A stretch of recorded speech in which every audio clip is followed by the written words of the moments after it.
Okay, I think we are live now, Chair Cabot. All right, thank you, Ms. Lucky. And I'd like to welcome people to our October 19th, 2022 meeting of the Menlo Park Environmental Quality Commission. We're calling it to order at 6:02. We have a quorum.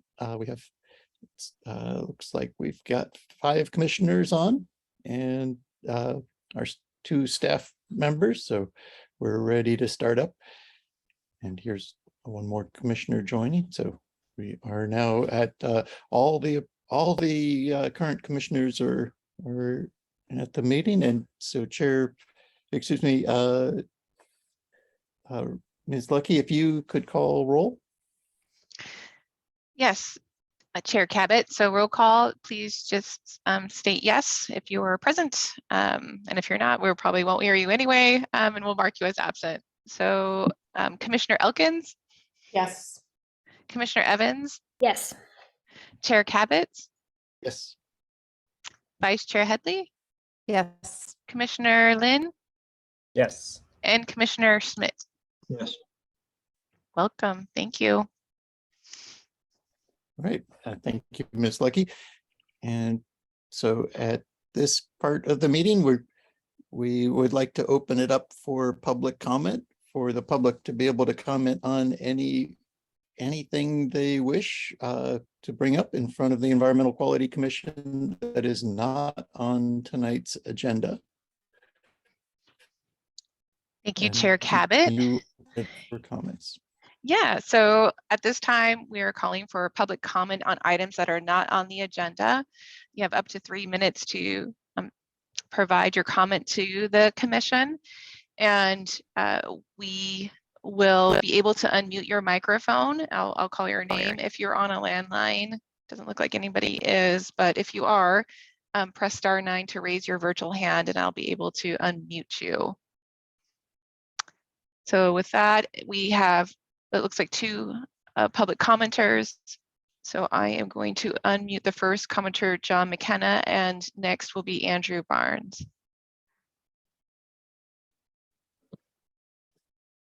Oops, I think I unmuted the wrong person. There we go. Hi, can you hear me? Yes. Okay, thank you. Yeah, good evening. My name is John McKenna, and I would like to share a summary of a community climate event written by my colleague, Lynn Dandel. She wrote, on a recent Sunday afternoon, friends, couples, and families lined up on the sidewalk in front of the Guild Theater to watch a movie. Before entering, they learned about climate science and solutions from EQC Chair Tom Cabot and Menlo Sparks' Diane Bailey. Nearly 100 attendees passed through the lobby filled with the aroma of freshly popped popcorn before taking a seat in the intimate theater that hosts live music performances, comedy shows, and of course, movies. The movie was 2040, a documentary about climate change by Australian filmmaker Damon Gameau, which, given the increasing wildfires and 1,200-year drought conditions in the western portion of the United States, hurricanes and flooding on the East Coast, and extreme weather events and heat waves across the globe, is a subject people are increasingly concerned about. Responding to this concern, the 350 Silicon Valley Menlo Park Climate Team and Menlo Spark co-sponsored this movie screening and community conversation event to create a positive environment in which people could share concerns, ask questions, and discuss solutions. Using a house as a metaphor, Gameau briefly enacts the implications of too much carbon in the atmosphere, including wildfires, melting polar ice caps, and rising sea level. We then follow Gameau as he embarks on a global journey to demonstrate solutions to the climate crisis that exists right now, a requirement that is crucial to what he calls fact-based dreaming. He shows us rural communities in Bangladesh connected by solar microgrids, tests out on-demand driverless cars, walks through fields once barren but have since been renewed through regenerative agriculture, visits Oberlin, Ohio to view their citywide environmental dashboards, embarks on a zero-emissions rowboat adventure to a kelp forest created through marine permaculture, chats with experts about donut economics and empowering girls, and polls kids who offer both advice, both entertaining, National Hot Dog Day, and rocket boots for getting around town, and sage. We need to respect the planet. The takeaway is that solutions to the climate crisis exist and are being used right now. Do we have the collective political and social will to put them to use fast enough?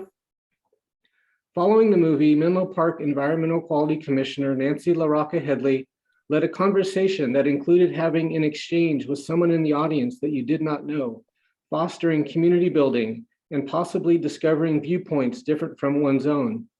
The conversation was supported by cards that inspired you to draw upon your strengths to contribute your unique skills. Are you a healer, a warrior, a visionary, a teacher, or a little bit of all of those? The plan is to continue this outreach, education, and community building so that we can all find ways to work together to address and someday solve the climate crisis. Thank you. Thank right. you, Mr. McKenna. Our next public speaker is Andrew Barnes. Sorry, let me just grab my screen a little bit.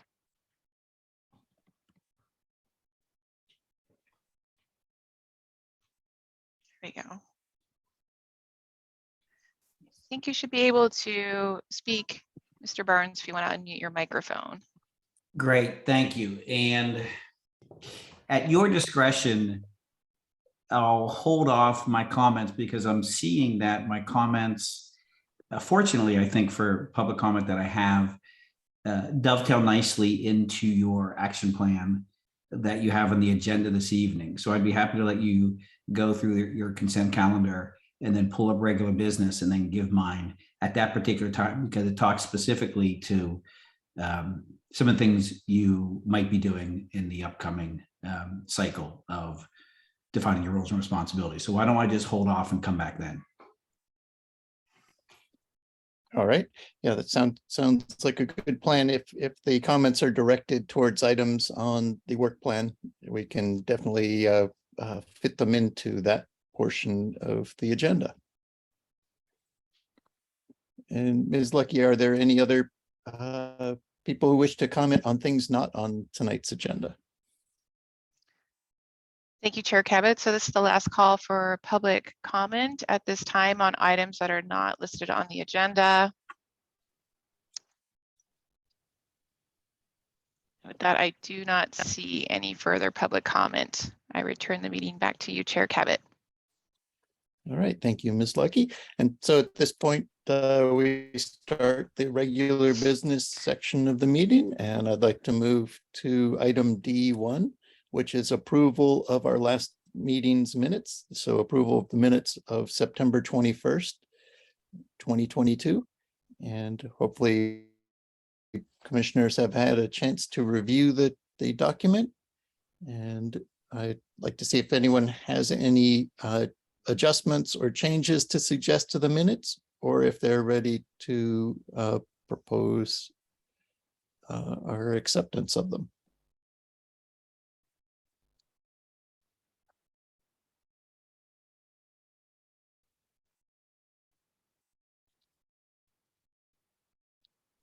All right, and so hearing no questions, is there a motion to approve the minutes?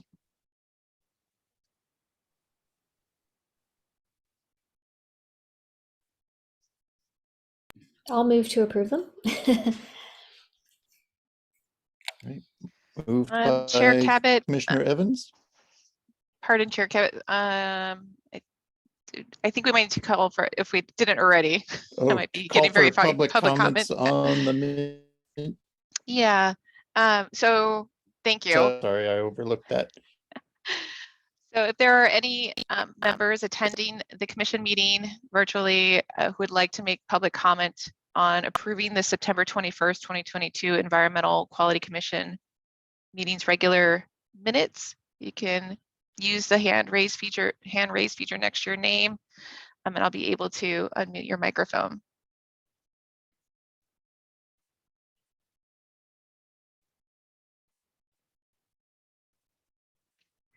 At this time, I do not see any hands raised. Chair Cabot, you may continue. Thank you. All right, thank you. And so at this, let's see, I think we've had now a motion by Commissioner Evans to approve the minutes. I can second. Is there a second? Yes, I can do that. All right, and all right, thank you. And a second by Vice Chair Headley. Great. Thank you so much, Commissioner. So at this time, I'll call for your vote. And this is to approve the September 21st, 2020 Environmental Quality Commission meeting minutes. Commissioner Elkins, I am going to abstain since I wasn't there. thank you. Commissioner Evans, Aye. Chair Cabot, Aye. Vice Chair Headley, Aye. Commissioner Lin, Aye. and Commissioner Smith. Aye. The motion passes. Thank you so much. All right. Thank you, Ms. Lucky. And so at this point, we can move to item D2 of regular business. It's to discuss and recommend to City Council an update of the Environmental Quality Commission roles and responsibilities. And shows we do have an attachment to look at. Is there a report or discussion to go along with the attachment?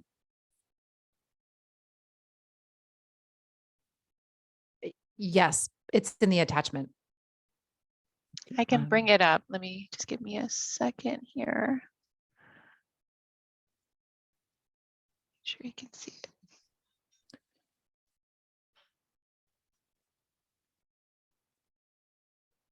And so this item is looking like a work product of our subcommittee that took a look at roles and responsibilities and a proposal for the work plan. And so that was Vice Chair Headley and Commissioner Lin looking at that. And so perhaps you can lead us through a review and discussion of the proposal. Chair Cabot, I have a question. Do we, at this point, take public comment or run through the proposal and Yeah. then take comment? So I would imagine we would run through the proposal so the public gets Okay. to see that, and then they have more to comment upon having seen that. And then so we would run through the proposal, ask any clarifying questions without much discussion, then open it up for public comment, and then open it up after the public comment for commissioner discussion and interaction over it, and then moving to a motion. Excellent. Thank you for the clarification. Ms. Lucky, are you working on pulling up the slides? So I'm seeing it on my Yes. screen. Oh, you are? Let's see. It might be a thing for me. Let's see. Sorry, I have two monitors today. What are you all seeing? Yeah, we can see the proposed rules and responsibilities page, and then the next slide is with the green border. Okay, and does it say intentions? Maybe we can go to the intentions and process slide. Tell me when you see it, because I am having a technical situation here. We see a Okay, picture of a hand Great. and a And- plant. Okay, now, okay. So Commissioner Lin, please join me in this if you are inclined. So Commissioner Lin and I reviewed the current roles and responsibilities. And in terms of our intention and process, you can see here, we wanted to update the roles and responsibilities because this is what is on the public facing description.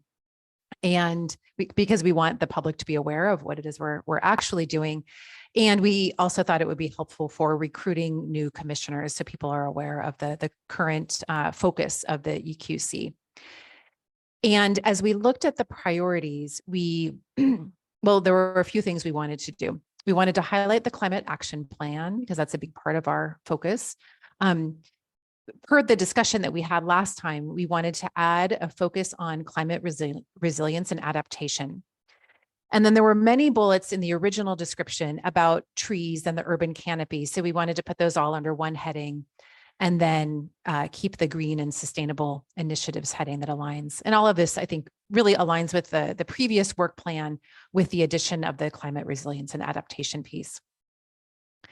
So in terms of the actual description, Ms. Lucky, if we could go to page D-2.8, we can see the roles and responsibilities side by side of the proposed and the current. So the one thing I want to add here is that Commissioner Lin and I had recommended an additional sentence under the proposed roles and responsibilities based on the conversation we had as a group in September. And that sentence was recommended that we remove. But I wanted to share that sentence with you all so that we can have a collective conversation about how important that is and whether or not we want to bring that to the City Council. So that sentence, which would have gone at the end of the proposed paragraph, is additionally, the EQC works with City Council staff, community organizations, and the community at large to achieve its objectives.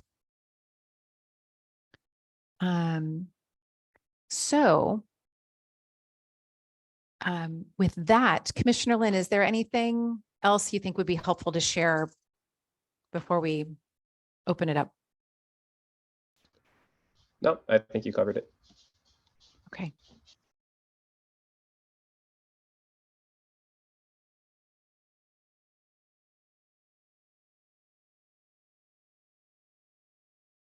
All right, so back to you, Chair Cabot.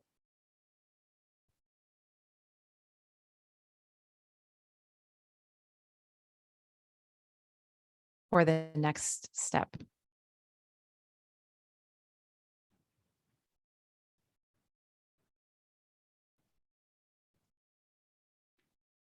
I think you might be on mute, Chair Cabot. Thank you. Now I'm back.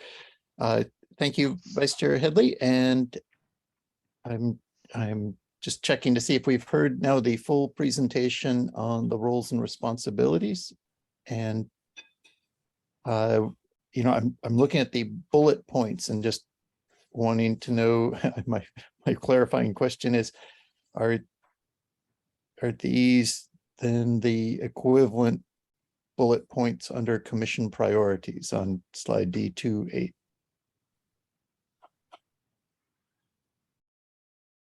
Can you repeat the question or say it a slightly different way? I didn't totally understand.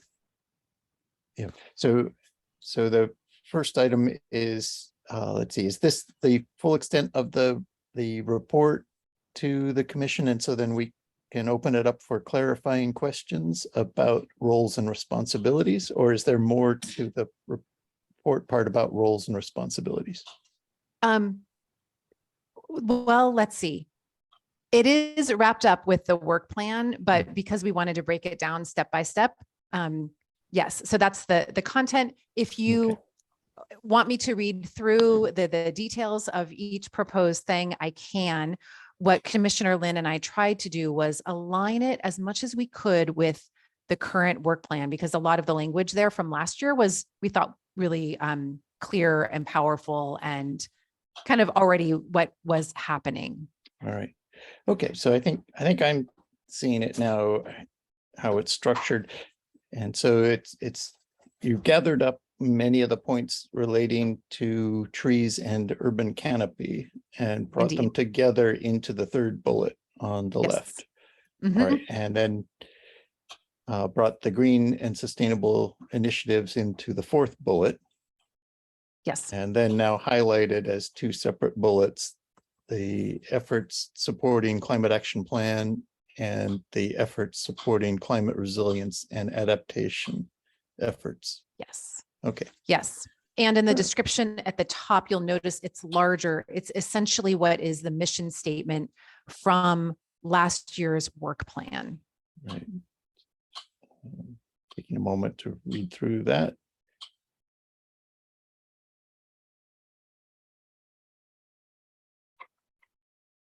All right, thank you. And then you had also read a sentence that's not printed on the slide.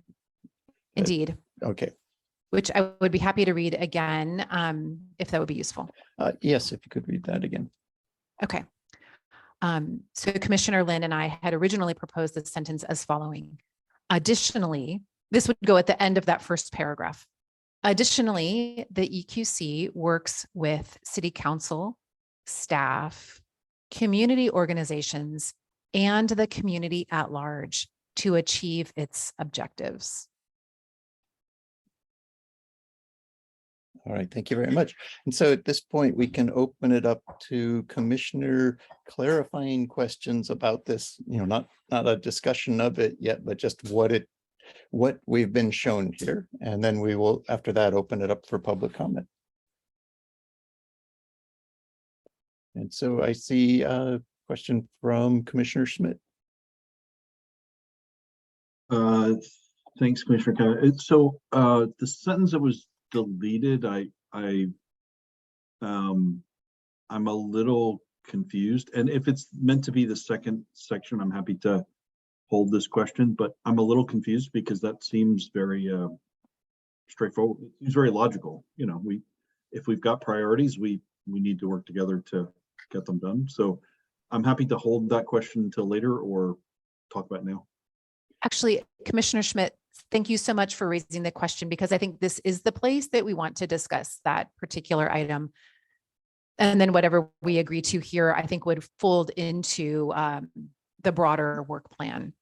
Should we So do it before public comment though, or after? Yeah, Is what I was. So I think it will be after public comment, because right now we've just clarified that there was a sentence proposed by the subcommittee. It's not on the slide. And then they've told us what the sentence is. So we will be able to discuss it, but we'll do that after public comment. Perfect. Okay, thanks. Any other commissioner clarifying questions before we go to public comment?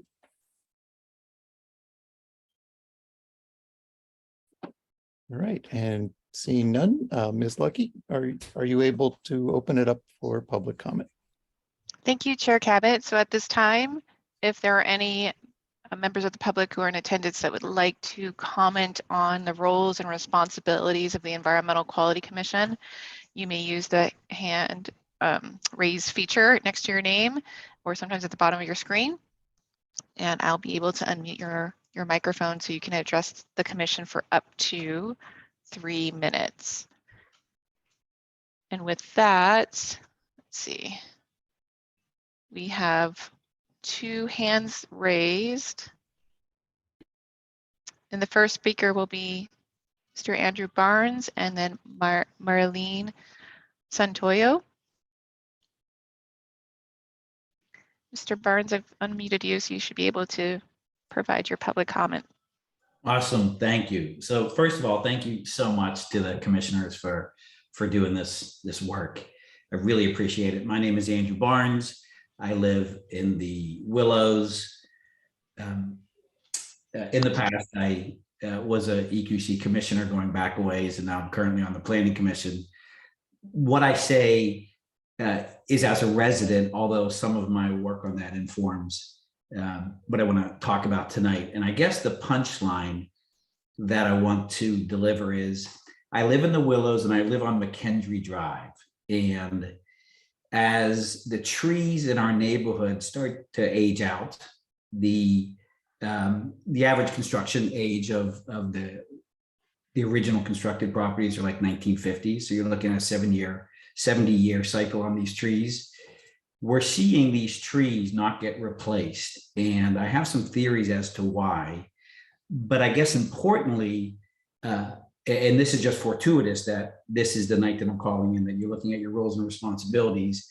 I think there's an opportunity or there's a need, and hopefully there's an opportunity for the EQC to play a role in what I see as a challenge. So for instance, for my neighborhood, and in my neighborhood, we don't have median strips per se, where you have delineated areas where street trees get planted.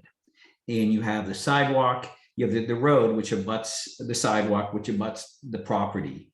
And I see, for instance, in the work plan and the urban canopy, setting forth audits and looking at urban canopy and referring to heritage trees and street trees. What I think is a fundamental area that the neighborhood would benefit from is understanding when these trees line your street and they age out, do you have a responsibility to replace them? Who's responsible for it? What is the setback? Who has the replanting either authority or responsibility? Who pays for it? There's a great deal, and I know from my neighbors, there's a great deal of just lack of knowledge in terms of what do I do next? And oftentimes, and we're seeing the camphor trees and the sycamores coming up now, and all the rest of them are starting to age out. And there really isn't an awareness that these need to be replaced. And I only have 3 minutes to speak. So let me just say that I'd be happy to see what I can do to support some of the efforts. But much as there's a Friends of the Urban Forest, and I had done this when I was in San Francisco, I think there's an opportunity, and I think it really needs to be neighborhood by neighborhood, because it's very different in West Menlo than it is over here in terms of the understanding of trees, where they go, how they're set up in terms of property lines. And I think there's an opportunity to message out to the community your responsibility for replanting, things that I said in terms of who, what, when, where, and how, and making it easy. Because as we start to lose these older trees, we're seeing a real degradation, I think, of the neighborhood feel. And then if you go to the different pieces as it relates to the urban canopy, the climate related aspects of it, the increased shade and cooling and all those benefits, in addition to just the beauty, the part of the neighborhood that is beautified by trees. So I've been wanting to call in for a long time. I remember when the heritage ordinance came up and there was a review of the heritage ordinance. And I will say from my perspective, and we go through a ton of these heritage ordinance, heritage tree removals and appeals on the Planning Commission.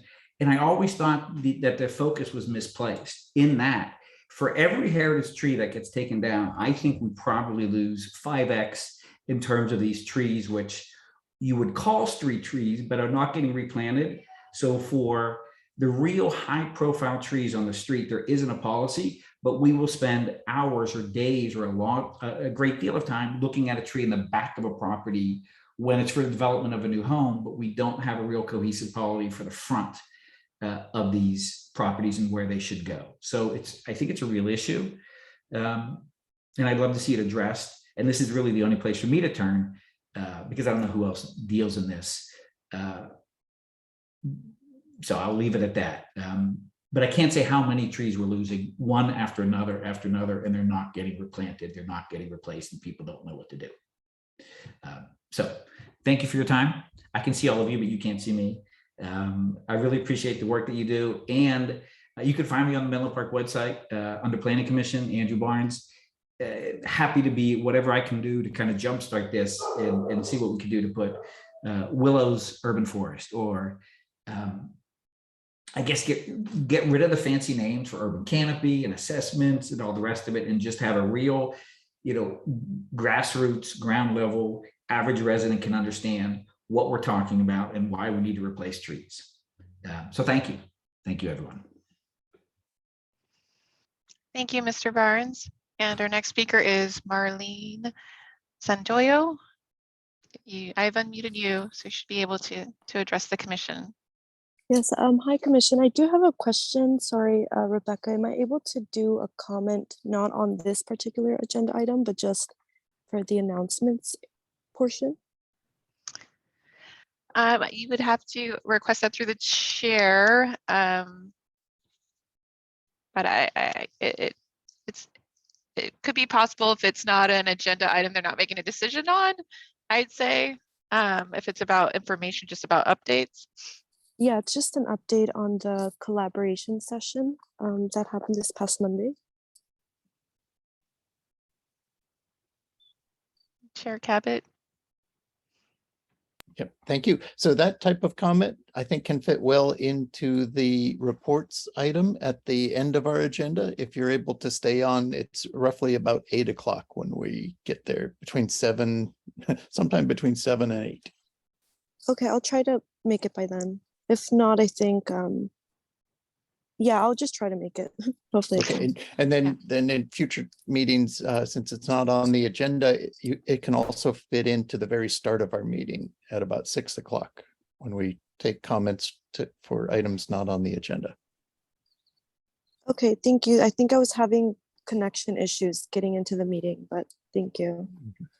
Chair Thank you. Cabot, I'm about to, I mean, given that she was having connection issues, is it, does it set, I mean, I'd be willing to listen to it now just to avoid her having to come back in an hour and a half, but I realize you're chair and I'm overstepping my authority Well, if- by yeah, if asking they- you. if- right, I if don't they- know how others feel, but Yeah, if the commission's willing to break in and hear some announcements about the community collaborative conversation now, and then we get back to our roles and responsibility discussion.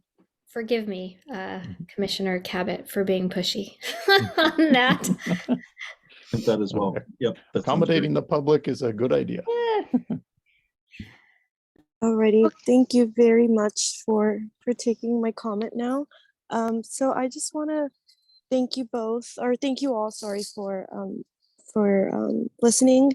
And I'm speaking on behalf of Mellow Spark and as a partner, like working with the climate collaborative sessions.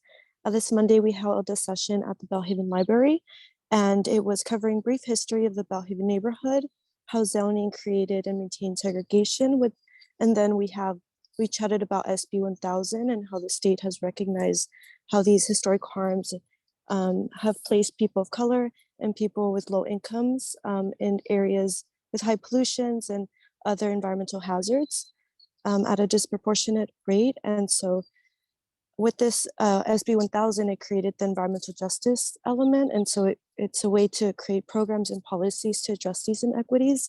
And so our goal in this session was to bring in Bellhaven people and also citywide, so that those who have not yet learned about the new element and the safety element can be brought along as the draft will hopefully be coming out soon, and so that they have an opportunity to participate in that and make sure that their priorities are also in that draft element. And so I was able to lead the Spanish group. We had 9 Bellhaven residents in that group, including 3 youth. And it was what was really touching was that during the historic piece, it really it affirmed their experiences. And there was a lot of questions about it. And we're like, okay, yes, we will touch on that, because they were sharing as I was presenting. And sorry, there's ducks, if you can probably hear them. But some of the concerns that they talked about is that they were quite reluctant to participate in city events or activities because they had been part of the process before, and they felt like what they had vocalized wasn't really heard. And so there was just kind of a broken trust that they had. And so I think a takeaway for me was the importance of trying to build that community trust back again and recognizing their concerns and trying to provide the resources and avenues for them to be able to voice their concerns and get them and actually mobilize and make something happen out of it.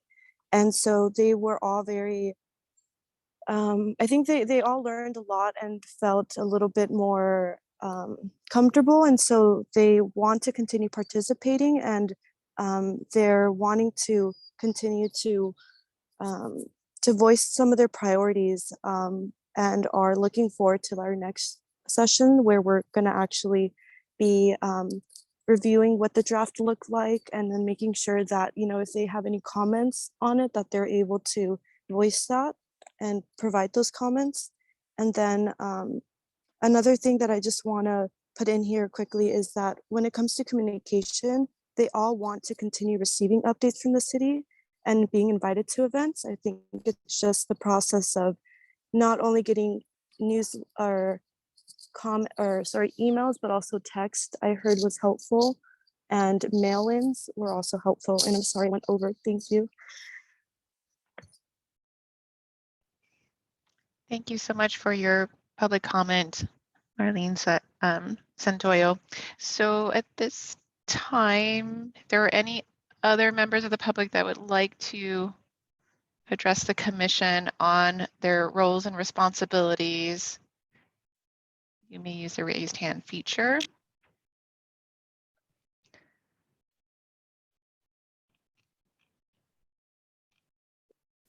I don't see any further hands. I'm sorry, there is one more hand raised. Mr. Brian Kiesel. And if I'm mispronouncing names, feel free to correct me so we can get your name correct in the record as well. And apologies if I am doing that. So let me. Oh, nope, I'm not trying to do that.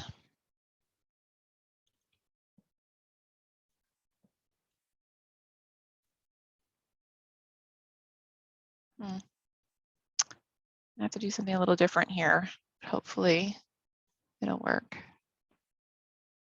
Hi, Mr. Kissel. You may give your public comment to the commission. You just need to unmute.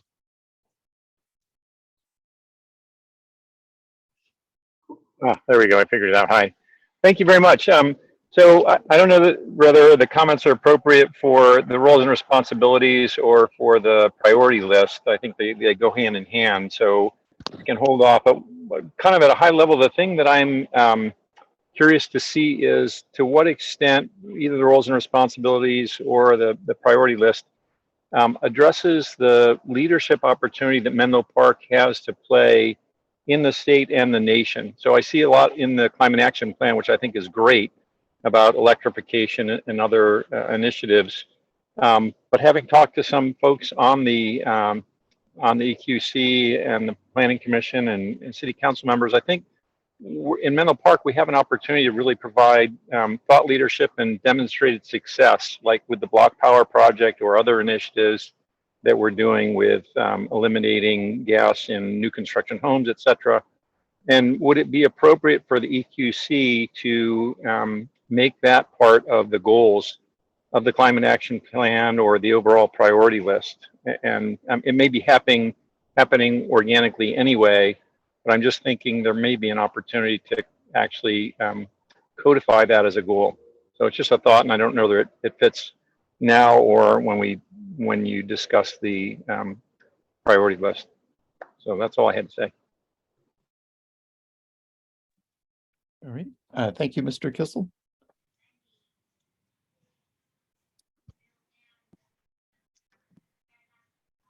All right. And are there any other public comments on the roles and responsibilities of the EQC?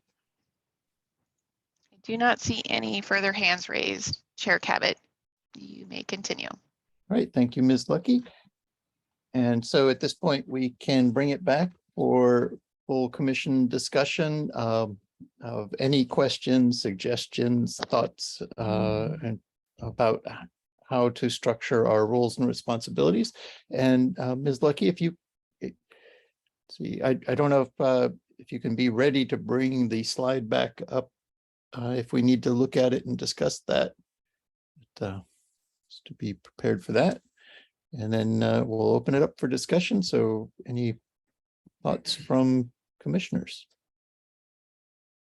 All right, and I see Commissioner Evans. Thank you. First of all, big thanks to Vice Chair Headley and Commissioner Lynn for putting this together and then even creating a presentation for us to explain why you made the changes you did. Very thorough, impressive. Thank you. I feel like you really captured the big chunks of all the sort of recommended edits that we discussed in the last meeting. And I really like it a lot. And I'm really grateful that the Climate Action Plan is now front and center, at least at the top of the bulleted list. So my comments are small. Overall, great job. So 3 things. First, this is a tiny thing and it's rather nitpicky, but bear with me. in the last sentence of the current draft proposed, I would recommend putting climate change. It says environmental protection, comma, environmental improvement, comma. I would put climate change at the beginning of that as consistent with how we're prioritizing climate change as being sort of first and foremost. My preference, but I could be talked out of this if you guys feel strongly, environmental improvement feels redundant. I don't know exactly what that means necessarily, and I feel like environmental protection and sustainability most likely capture whatever was intended there, unless there's something I'm missing. But again, I can get a little nitpicky with wordsmithing, so forgive me on that. So anyways, a couple minor edits to that. Let's see. Number 2. So I actually, the sentence that was deleted that you read a couple of times, Vice Chair Headley, I actually think it's important to include for a whole bunch of reasons. I think it's important for folks to recognize that, yes, we are an advisory body, but that we do have some flexibility in our roles as commissioners to use the platform to partner in some cases or work together with community organizations to create new projects. Like, for example, the Block Power Project. I'm a commissioner, I'm separately advising the commission, and with the commission's support and support from the city and the staff, I'm also using my position, my title, to partner with Menlo Spark and the staff and the city to create our Block Power work.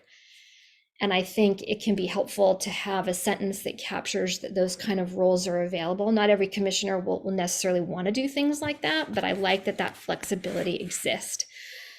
And then in fact, yesterday, the pending subcommittee with Commissioner Schmidt and Commissioner Elkins, and I know we're going to get back to you on this, but we had a brainstorming session yesterday with Juanita Croft of Bellhaven about how we might start to think about climate resilience, climate adaptation in the form of a subcommittee. And we haven't formalized yet exactly what we're going to recommend to you on that, so I'm not going to get in front of that. But a large piece of that discussion was ways that commissioners could interact with other community organizations to try to help get work done. So I feel like the community partnership piece of that sentence still ought to be there. And then number 3, let's see here.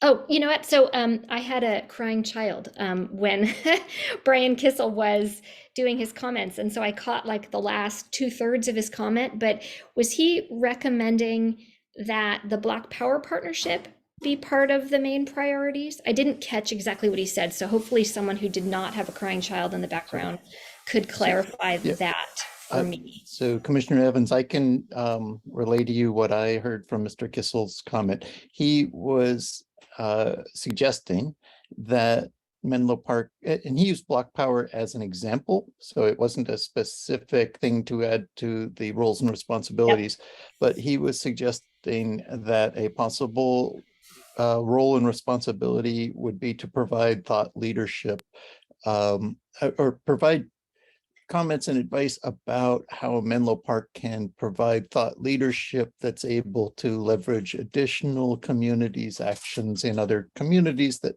follow us. So which is part of the theme that we worked on in the climate action plan, but we were able to do it without it being part of the roles and responsibilities of the EQC.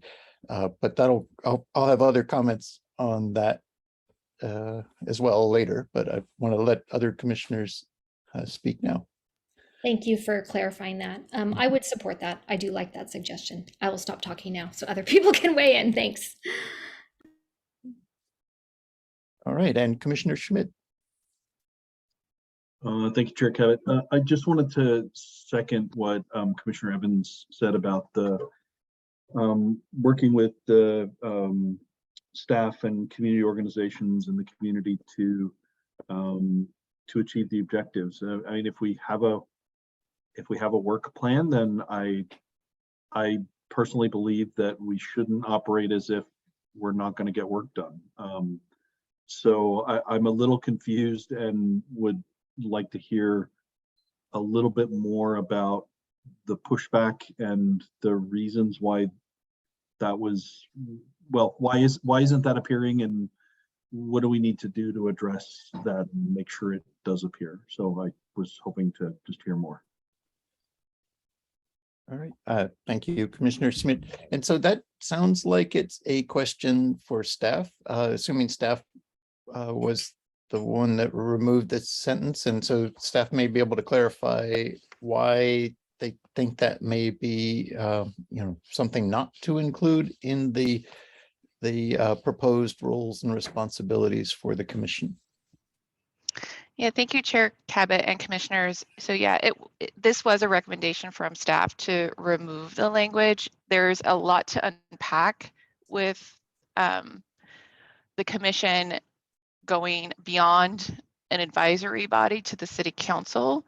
And I think in the examples that were given by Commissioner Evans, it wasn't necessarily like the partnership or resolution of support for Block Power. While individual commissioners can definitely spearhead activities or partner with nonprofits, those are all, that's how we attract commissioners in a lot of ways too, because they're already involved in a lot of these activities, and they understand kind of the subject matter and are able to provide advice on topics that are going to come before council or related to the council's work plan. And I think the other parts to really unpack on it is, understanding like what that means from the commission side. Again, our understanding is that commissioners can act as individuals. You can come together as long as you're not a quorum to kind of work on things. And so with the outreach CAP subcommittee, while it is a subcommittee, it does involve other organizations that you're working with and kind of outreaching to. And ultimately, we have, some level of standards and branding of how we do outreach and public engagement. And so there's also that element to unpack as well. Are the same protocols being followed when, commissioners are going out and engaging with stakeholders in a similar fashion that staff would do it? And so those are kind of some of the kind of concerns that just bubble up. Not that it's, completely undoable. I think there's just more conversation and more discussion probably with a subcommittee of some type to kind of really unravel, so that you as a commission can make an informed decision about what are all the impacts of adding that language.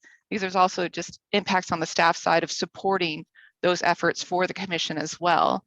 And we've kind of already experienced that a little bit with, the outreach.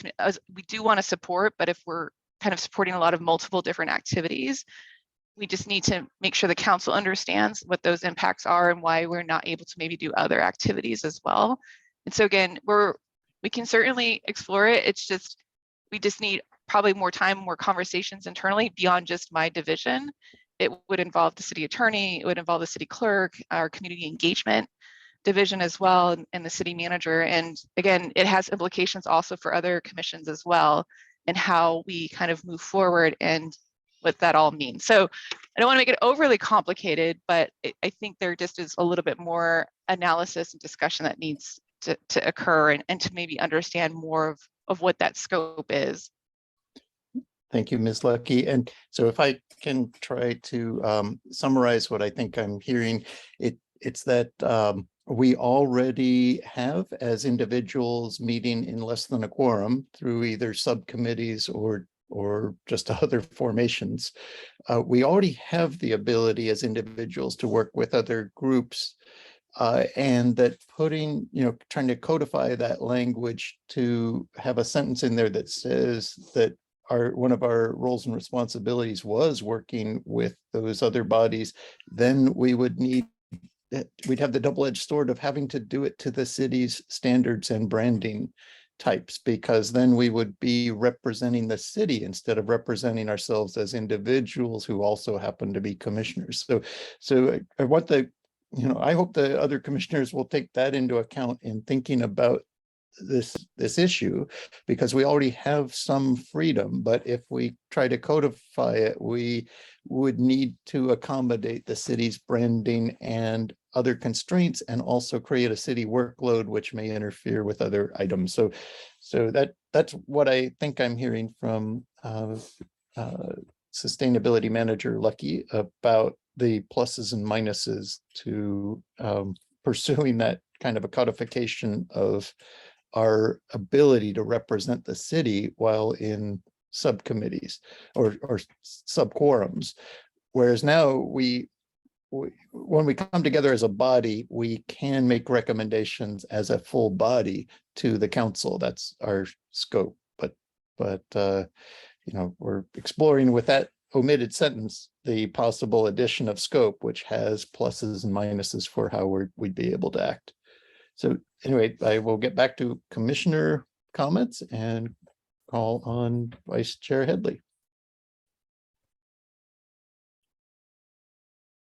Thank you, Chair Cabot, and also Ms. Lucky for the clarification.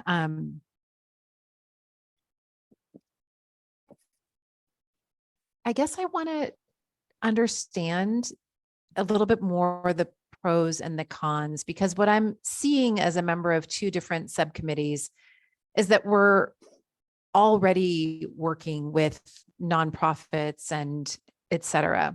So yeah, that's my question.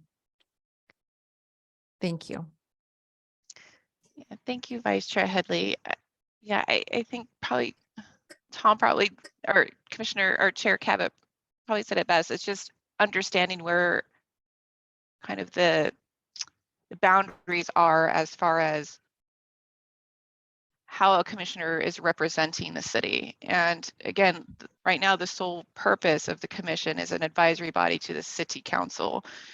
If commissioners are going out and kind of, I mean, and again, we always kind of say, like, when you're speaking as an individual, I mean, you could certainly say that you're on the commission, but you're really speaking as an individual unless the commission is kind of authorized or the city council. And again, it doesn't mean that the policy doesn't change sometime in the future, but there are just implications that we need to really work through so that you as a commission can make an informed decision about this matter. And so staff can also kind of understand what that means, what you're asking for, and then kind of figuring out how to move that forward. But it, you know, again, as Chair Cabot mentioned, we've got quite a bit on our plates right now, and October and November are very busy months for the city. So anytime after summer to Thanksgiving is a really high period of work where we need to push a lot of things out. And so I think we just probably need a little bit more time to discuss either with a subcommittee or kind of understand what's happening. So I think there could be more conversations to get to maybe a resolution on some of the questions that you have about it, or find a pathway forward.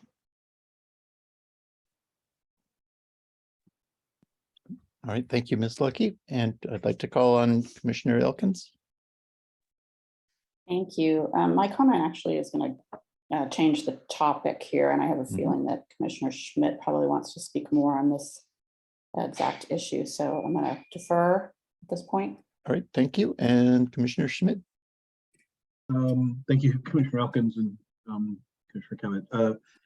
I wanted to just round back on this in the sense of let's and be really direct. Let's just work through the implications of it. I think what Sustainability Manager Lucky is saying is, hey, it's not that we're totally opposed. It just requires a deeper discussion, and it requires pulling in the city attorney and pulling other people, and there's liability issues and all kinds of other things. You know, the house is on fire. This is hard work. We need all hands on deck. So let's do the hard work to have the hard discussion. And I think it's not an issue that we'll solve right now, is what I'm hearing. It slows down a little bit us finalizing this document, which I think is totally fine. If it ends up getting us a new collaborative model where we now have 50 hands working on issues as opposed to 2 staff members and an advisory commission, and we have, you know, 10 nonprofits aligned with what we're doing, then that is a good decision to delay this, to have that broader conversation and work through the implications. So I want to make the formal request that we do schedule that time and have those discussions and work through it, so we can really, I don't want to make a quick a no decision just because it's going to be hard. So I want to put that out there and request those series of follow-up discussions that Rebecca was saying, because I think it's super important that we have more people helping out in an aligned Thank you, way. with the Commissioner. team. Sorry, yeah. Thank you, Commissioner Schmidt. I think that's important context to look at it in terms of being able to broaden efforts and involve more parties in joint efforts. And so in order to look at how might we be most effective, one thought comes to mind for a way to move forward on this particular item would be to bifurcate the issue instead of the sentence being totally dropped, but have it go as its own issue to the council, with the commission asking the council to and staff to look at the possibility of including that sentence as an addendum that comes along later in the year to the roles and responsibilities whenever the council and staff are able to get through that process. But to have the immediate adjustment suggestion go as proposed on this slide in the proposed column, with the reordering, a little bit of item reordering that was suggested in Commissioner Evans' comments about moving climate change to the front of the list. And I'm also confused about that whole thing of environmental improvement. I thoroughly understand the idea of environmental protection, but improvement, I don't know what that means, and it could be interpreted as changing the environment, which is different than protecting it. So anyway, that's just one idea for folks to mull over as a possible way to move forward, but dealing with that issue of the major roles doctrine for the EQC. And so I can get back to commissioner comments and see if we're ready to move off that topic and introduce the one being raised by Commissioner Elkins. We can call her back.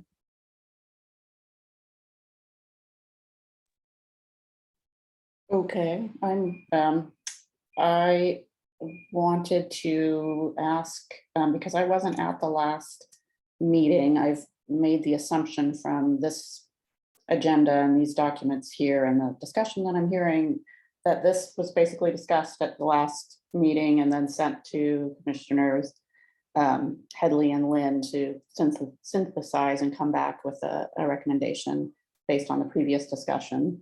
That's correct. Great. There must have, so what I'm questioning is what happened to, and these are of course minor issues, but I am wondering about the Arbor Day and Environmental Quality Awards program that were in the previous description, but have disappeared now from the proposed description. Was that consciously eliminated? I can speak to that. Yep. Thank you. Thank you. If I'm remembering correctly, and Commissioner Lynn, please feel free to correct me, is that we thought they were important, but they didn't seem at the same level as the other elements in this top level description. So we made sure that they were included in the work plan. That's what happened to them. Okay. So And I'm open, if we think it's important enough that we add those in under either the urban canopy or green and sustainable initiatives, that would be fine. right, or and that's that sounds fine to me as well. I didn't consider the fact that it might be mentioned specifically elsewhere. And then maybe there needs to be a little bit of language there that talks about generally that kind of event or something, so that that's included more vaguely in this top level description. But again, it's not a major point, but I having been the person who did organize the Arbor Day event last year, I just was wondering what had occurred there, whether we were dumping that or not. And actually, I can say that in the 2 years that I've been on the commission, the environmental quality awards has never come up. So that's clearly not something that's a major role of ours, but still, it's on there, and I was wondering about it. So thank you for that explanation. Right. And so it seems like it's possible also to include it in that final item on the left side, as one more comma item, supporting environmental events such as Right. celebration days, Yes, because I like that. there may be several types of celebration days. Exactly. Yes. Thank you. All right, and Vice Chair Headley. Thank you. Okay, I have a couple of comments. I agree with the comments from Commissioner Evans and Chair Cabot about the language around environmental improvement. So I'm cool with deleting that and reordering that series of things in the top paragraph. I also agree with Chair Cabot about bifurcating this issue as it goes to council so that we can continue to move things forward.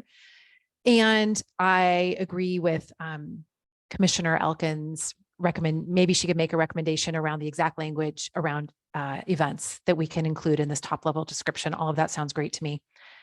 And the last thing, the question I have is around how do we want to do we want to pull up a doc and actually edit it real time so that we can get this thing into a position of moving forward? Take a vote and stuff.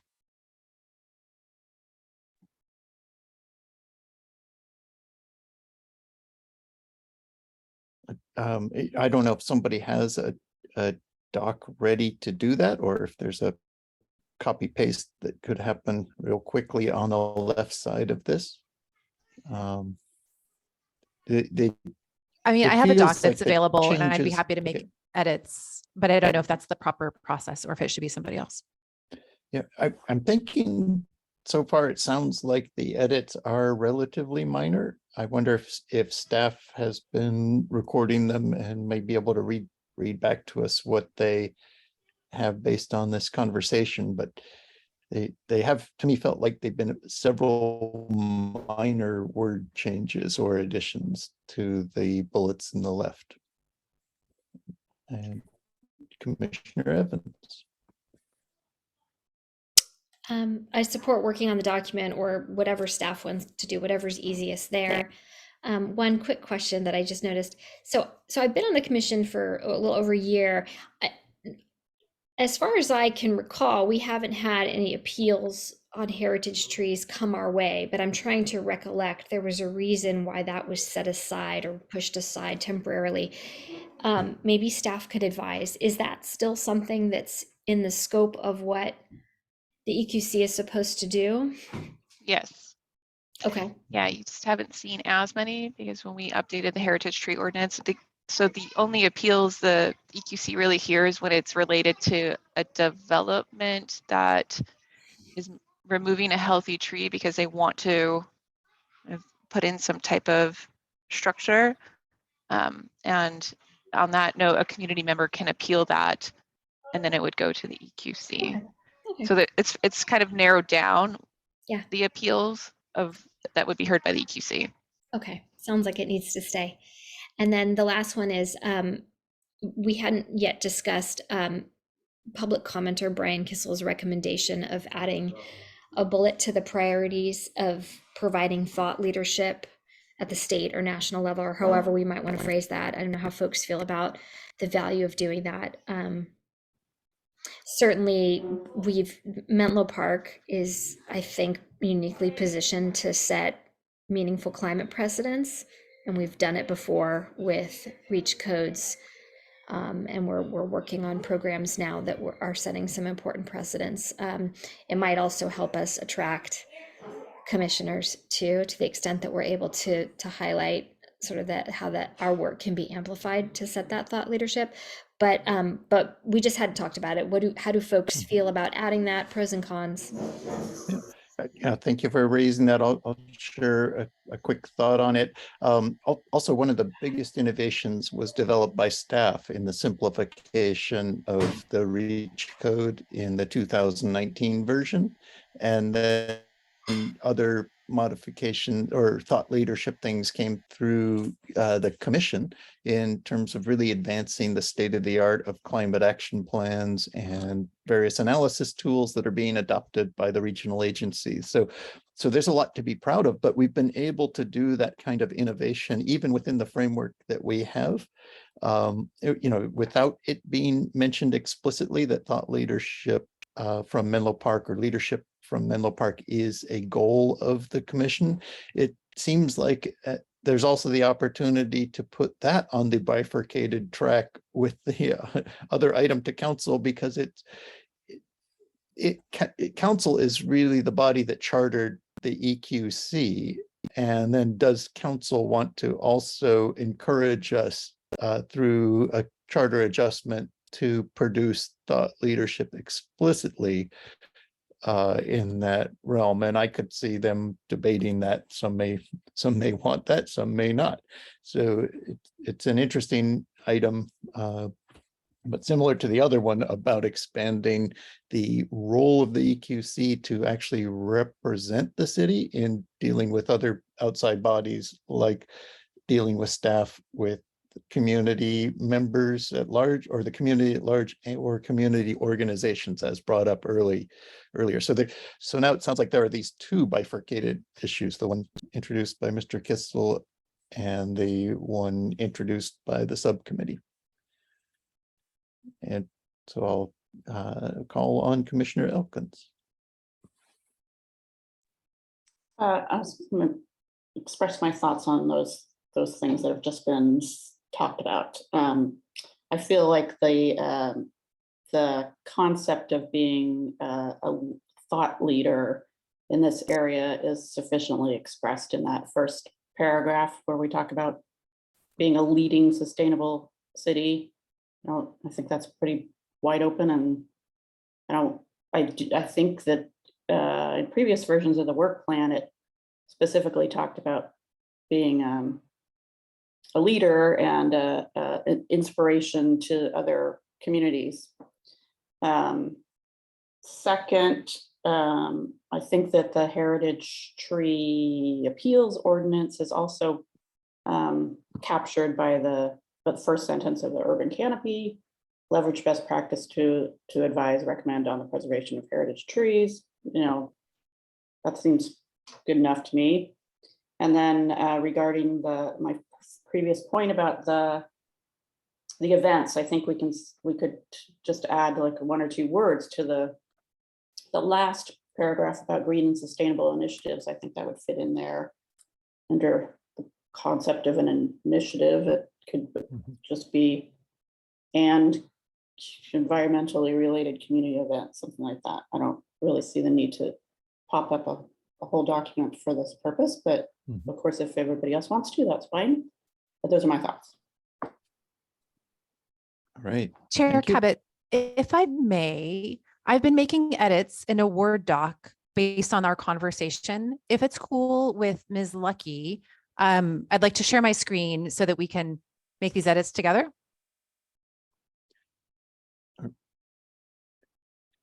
And Ms. Lucky, is that a capability that we have to allow Commissioner Vice Chair Headley to share her screen? I think in this circumstance, yes. There could be another pathway to where we've kind of taken the feedback and can make note of it and take action, and then include the final draft in the minutes for next month as well. 'cause I know you have a few other agenda items Mhm. too, but it's up to you. I just wanted to offer an alternative pathway. My sense it would be easier for us to vote on the thing if we can see it all together and then we can just say, yeah, let's move forward with it. Yep. Okay, I'm going to share my screen. All Right. right. And, I need to and stop. while that's in process, Commissioner Schmidt, are you able to share your comment?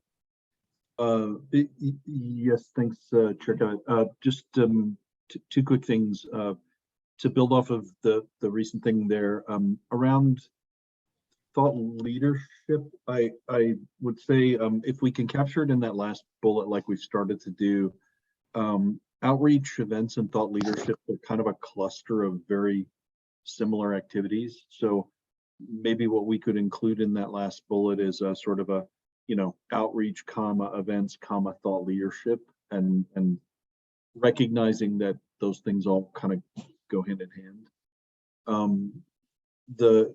And then to your point about bifurcating it, I definitely agree that outreach and thought leadership are kind of wrapped up in the question mark about the role of the commission. So I wouldn't necessarily advocate two bifurcations. I'd say let's have one path to have that discussion as part of the bigger discussion about the role. And then the last comment I would like to make is, and this in no way reflects the staff's comment about pushing this till later, but I've had lots of experience about things that get pushed to the, quote unquote, indefinite future. So I would request that we start those discussions in a very light touch way now, and we set a target of trying to get some decisions by, let's say, late February or early March. So I don't like this idea of we'll get to it as soon as we can, because in my other life I hear that lots from teams that I manage, and then what ends up happening is things get really busy and things never get done. So I would ask that if we are going to bifurcate something, let's be very precise and say, we'll start the discussions now kind of one by one in a very light touch way, and we'll set a target of the end of February to bring it back to the group, if everyone is okay with that rough timeline.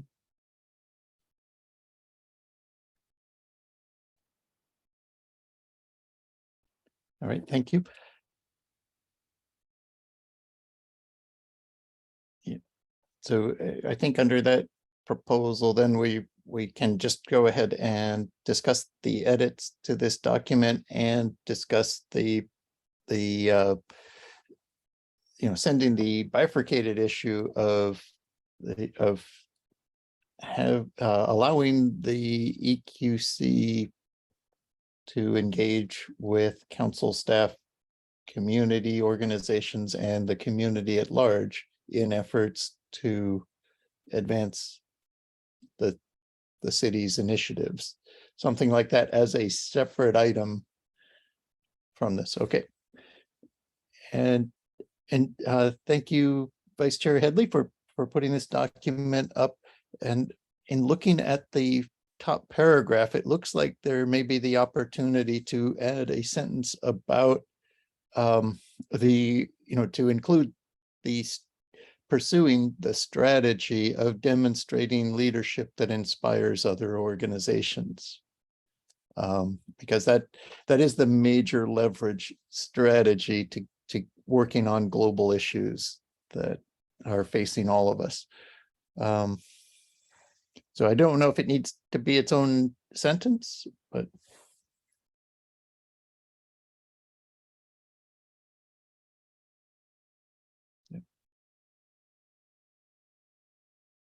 yes, I think that may meet my interests in how to include that type of item brought forward by Mr. Kistel.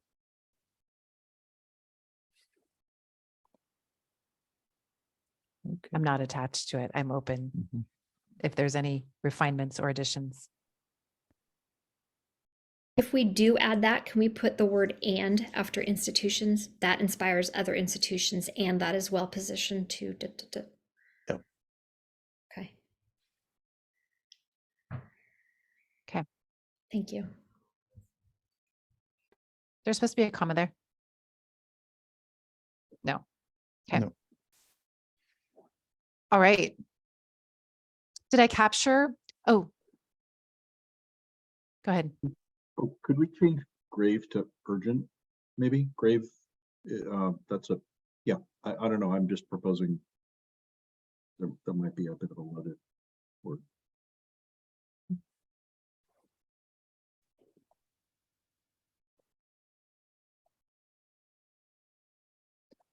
All right, and do other commissioners who've raised issues see their issues have been addressed or see that there's adjustments needed to further address the issues they've raised?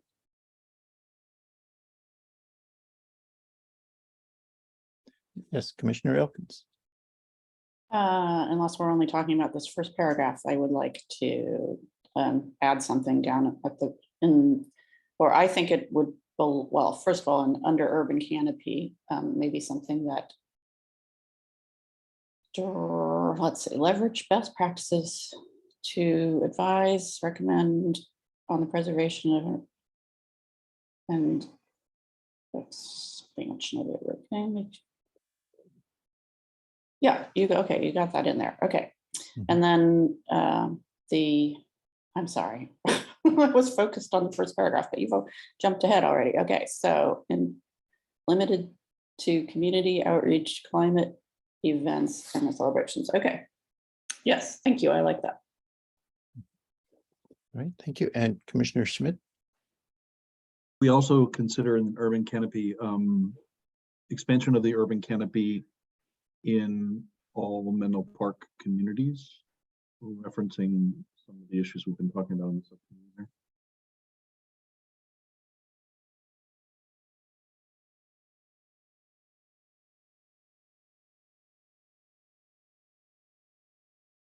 Tell me what you think. That might be a little confusing. Okay. Sorry. The reason why I say that is I think because we've been hearing about it, we have a clear sense of what environmental justice means, but I don't know if anybody reading this cold would really catch that as much as we. So, but what about where the cursor is of the urban canopy in all areas of the city? Yeah. That would work for me. And then with the second bullet above, to me, that implies that we're thinking about the parts of the community that have been historically underserved. So the most vulnerable communities are protected from the. And the other thing we have is when we begin to look at the work plan in more detail, we can highlight some of these things as our priorities. And I think to your point, Nancy, then just learning what we've been learning through talking with Juanita and Pam and Violet, maybe ensuring that our most vulnerable communities are participating some version of, because this feels like we're going to protect them. And I think what we're learning through this is they want to work with us to protect themselves, right? It's not about us coming in on a white horse and saving them. It's about making sure they have a voice and that they're part of their own solutions. Yes, beautiful. Have a voice. How would you put it? Make sure their own communities have a voice.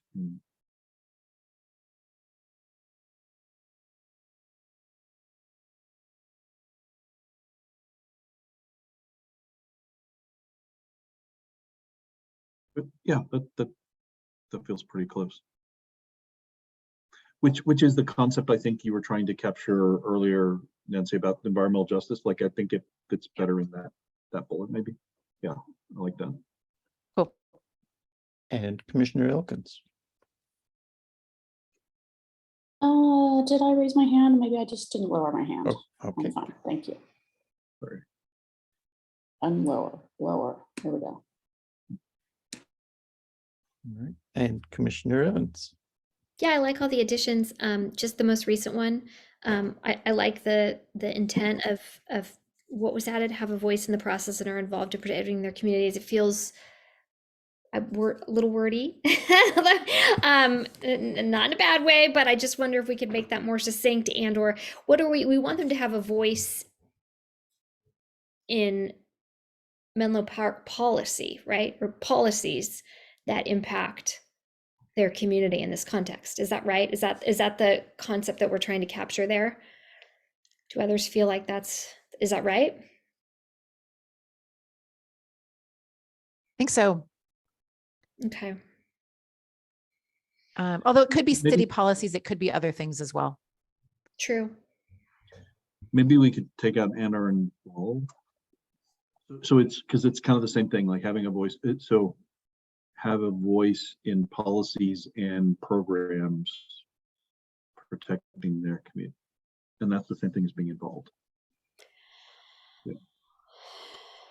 Yeah. Okay. Thank you. All right. And Mr. Paz. Thank you, Chair Cabot. I wanted to just invite just a quick maybe confirmation that the line in the first paragraph about inspiring other institutions is the intent of the commission to focus on institutions specifically, or is it maybe something that we're looking at more broadly to include individuals or other organizations or communities? Yeah, Can we just say that yeah, inspires others? well, I like others. I kind of like institutions. Sorry, Ori. I don't know. That's It's just a question. yeah. I like it. I think it speaks to what we were trying to capture, which is inspiring perhaps other policymaking entities at the state or even national level to, I don't know, that's as far as creating precedents. I feel like it makes sense, but I'm not necessarily married to it.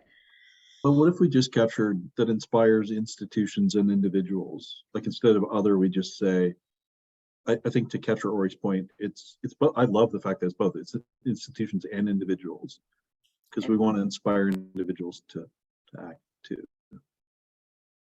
Yeah. Does that feel?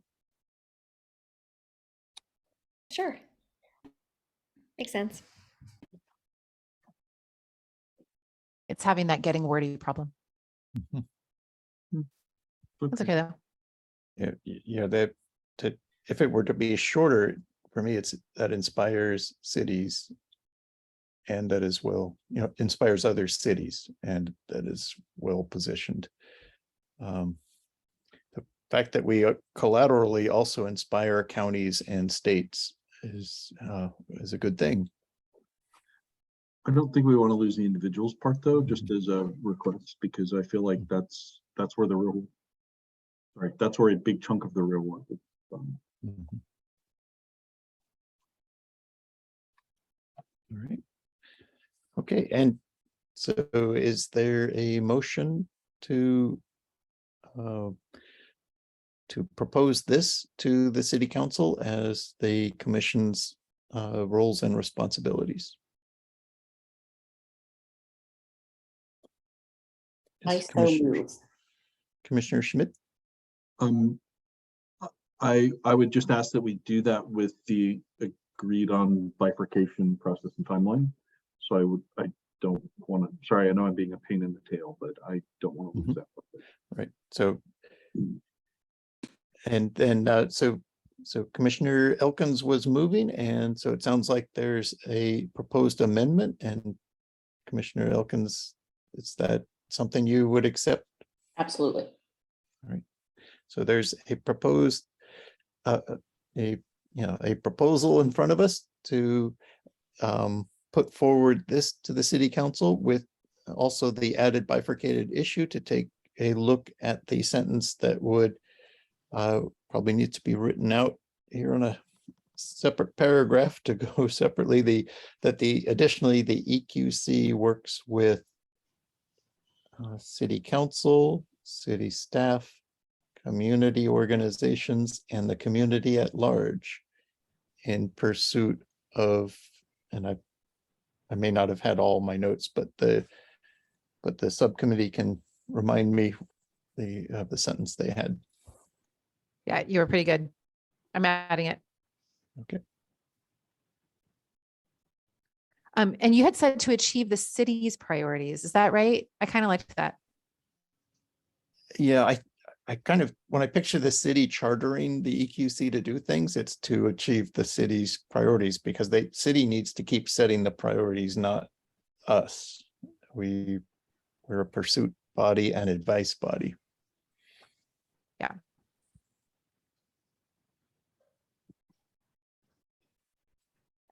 Okay.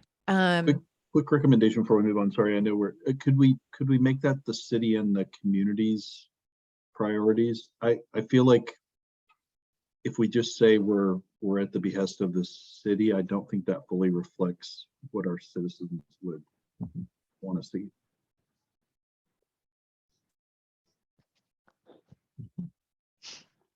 Right.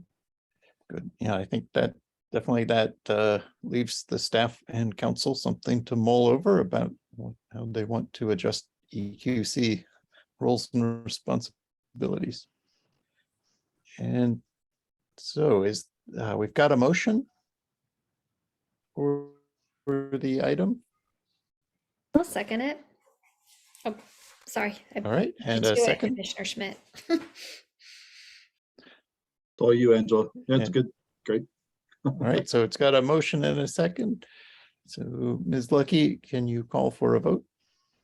Thank you, Chair Cabot. So the motion is to approve the proposed roles and responsibilities of the Environmental Quality Commission and advance that to the City Council, and separately address with the City Council adding a sentence that the EQC works with City Council, city staff, community organizations, and the community at large to achieve the city's and community's priorities, and work on a timeline towards early 2023. Is that okay? Yep. That sounds good. I will take roll call. Commissioner Elkins, Aye. Commissioner Evans, Aye. Chair Cabot, Aye. Vice Chair Headley, Aye. Commissioner Lynn, Aye. and Commissioner Schmidt. Aye.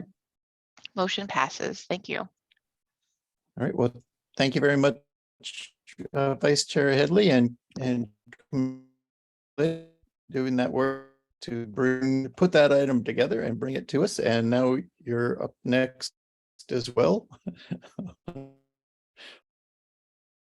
All right. So let us look. So we're now shifting gears to look at the work plan. I think this will be a little bit faster because most of the work we need to do, I think, will happen in subcommittees.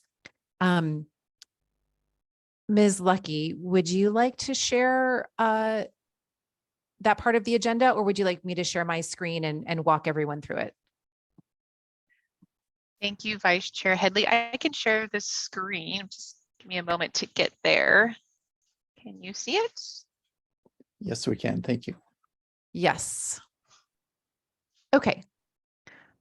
Great. So these steps here are the essentially the steps that Commissioner Lynn and I went through. We made it through a first draft of step 4. So Rebecca, if you could scroll down, I'll. Okay. So this mission statement was consistent with the opening paragraph that we had with the roles and responsibilities. So we'll need to update that to reflect what we just talked about. All right. So continuing on. This one just reflects the current commissioners. Continuing on, please. Okay. So in terms of the priority list, we aligned the priority list with the bullets from the roles and responsibilities that we just went through. So essentially it aligns with those 4 bullets. We removed the gas powered leaf blower ordinance because that has moved out of the EQC and into the hands of staff. Here I would recommend, let's see. Well, we'll need to make sure it aligns with whatever we just discussed in terms of roles and responsibilities. But these were we wanted to align the high level priorities. So we have the climate action plan. We added climate resilience and adaptation. Again, we organized all of the tree pieces under we called it urban canopy instead of urban canopy preservation, because we also wanted to include the expansion of the urban canopy. And we added some work that we knew was going on. And one example is beginning to work on an urban forest master plan. So obviously Commissioner Lin and I don't have insight into the activities of all the different subcommittees, but we inserted what we knew about and then figured we could review this in greater detail with whatever subcommittees are formed, and the subcommittees could come back with the specific work plans they wanted to work on. Ms. Lucky, if you could go to the next page. Okay, yeah. Next page, this is more just instruction. Oh, I added though for step 3, including outreach to the community, because our understanding is that City Council had asked the EQC to do that. So, all right. And then step 4, if you could scroll down a little bit. Again, I think with regard to the climate action plan and our conversation last month, I think Chair Cabot had recommended the 2-step process for renewing and updating the REACH codes. So or Commissioner Lin and I added that. Again, I think this step 4 of this plan it feels very rough because we don't have insight into all of the details, but maybe what we can do is kind of scroll through at a high level and then talk about the subcommittees that are needed to actually firm up the proposed work plan from here. Ms. Lucky, if you could scroll to the next page. And Commissioner Lin, feel free to add anything. All right, so we added there on page 7 about the community collaboration sessions that the outreach subcommittee has been working on. And carrying on, please. Thank you. Okay, so in terms of climate resilience and adaptation, this was, I believe it was new. So I think there's more work to do here. I don't think it has been, thought through before. There hasn't been a subcommittee focused on that, and there isn't one yet. But you can see create a subcommittee is probably a good next step there. Okay, can you move to page 9? All right. And, there's been some discussion about getting the urban forest master plan going. So we inserted what we knew about. Again, it needs review. And finally, I think on the next page, we might see some of the things. Commissioner Elkins, you can see there, organize the annual Arbor Day event is there. And you can see under the green and sustainable initiatives, there's a bullet point. The first one is, support community and or city-led Earth Day events. And again, we can make that more generic to align with what we talked about before, but I just wanted you to see that those things are important. They didn't get totally lost, and they're here in the work plan. Ms. Lucky, if you could scroll down a little bit. Yeah. Okay. So that is essentially at a high level. Commissioner Lin, did I miss anything essential there? No, I think you captured kind of what we were trying to do, was just like this high level. And like, I just want to reiterate, like we would need, additional input from the rest of the subcommittees to kind of fill this out. We kind of just used what we did know. Thank you. All right. Do we move to clarifying comments or questions? Yeah, I think at this point, we move, you're right, to clarifying questions. And so we're going to try not to discuss it, but only to ask clarifying questions up to Vice Chair Headley about what was just presented. And then we'll open it up for public comment and then come back for our substantive discussion. So at this point, are there any clarifying questions about what was the content of what was just presented? So Chair Cabot, sorry, I can't find my hand raised feature. It's just based on my screens here. But if I may, through the chair, Mhm. I think so I think going back to our earlier conversation about the role of the EQC and community outreach, again, I think as individual commissioners supportive of that, we just need to talk through the implications again if the commission is doing outreach and how that is being represented as a city activity. So I'm sorry if I had missed this earlier, Vice Chair Headley, in reviewing the materials, but I'm wondering if we can kind of work through that. Can you as part of scroll to the the conversation. page that you're referring to? Yeah. I think it was up above, right? Right. And so that sounds like you're bringing up a substantive change issue for our discussion. And I just wanted to make sure the public had a chance to comment. And then we could get into the really substantive discussion.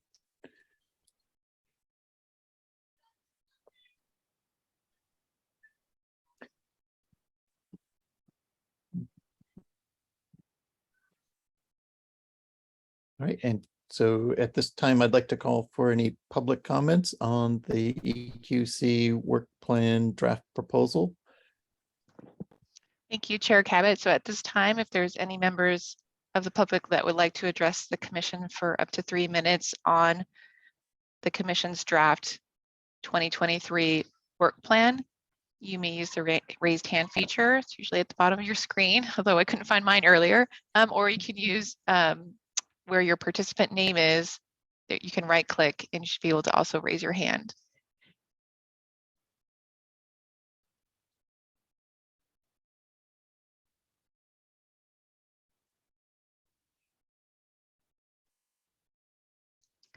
So at this time, Chair Cabot, I do not see any hands raised. You may continue. Thank you. All right, thank you, Ms. Lucky. And so we can bring the item back up on the screen. And thank you for also starting that discussion about needing to track down the item of an official role of the EQC in outreach. Which I do, I can sense it is a sensitive issue in terms of if it becomes an official role, the way it is done needs to be to the standards of the city as an official activity of the EQC. Whereas if it is not an official role, then individual members are able, in less than a quorum, to participate in it to a variety of standards and at a variety of speeds, in a form that may or may not be acknowledged by the city as fully useful. So that's the kind of the dilemma, the double-edged sword always facing us is, do we produce a diverse form of community engagement in addition to the one the city officially gets to, or do we conform to city processes and try to assist them in their official method, or do we just stand back and not be involved in outreach? Those, when I start thinking of the issue, it really comes down to those alternatives, but maybe my view is too narrow and I'm not seeing another one.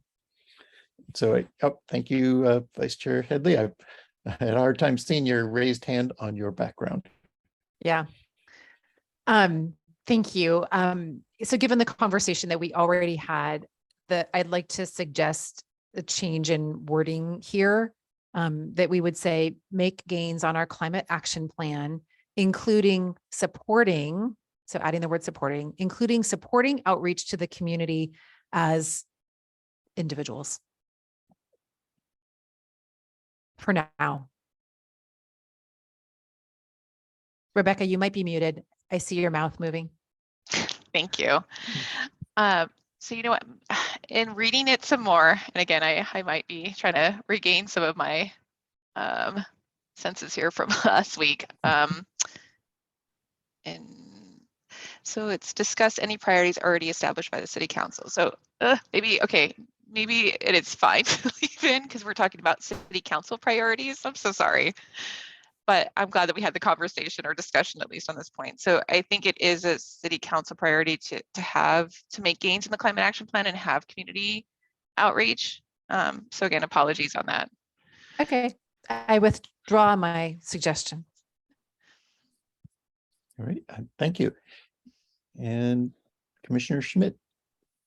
Yeah, a few quick things. I think on the outreach, it's an alignment issue as well, because the thing that I'm remembering is we're not always the ones as commissioners doing the speaking. You know, we had Juanita and Pam and Violet be the speakers this last time. We'll probably have other speakers come in. Maybe, you know, we'll have Canopy come in and talk about urban forest master plans. So I do think that what we want to maybe capture here is this idea of how do we align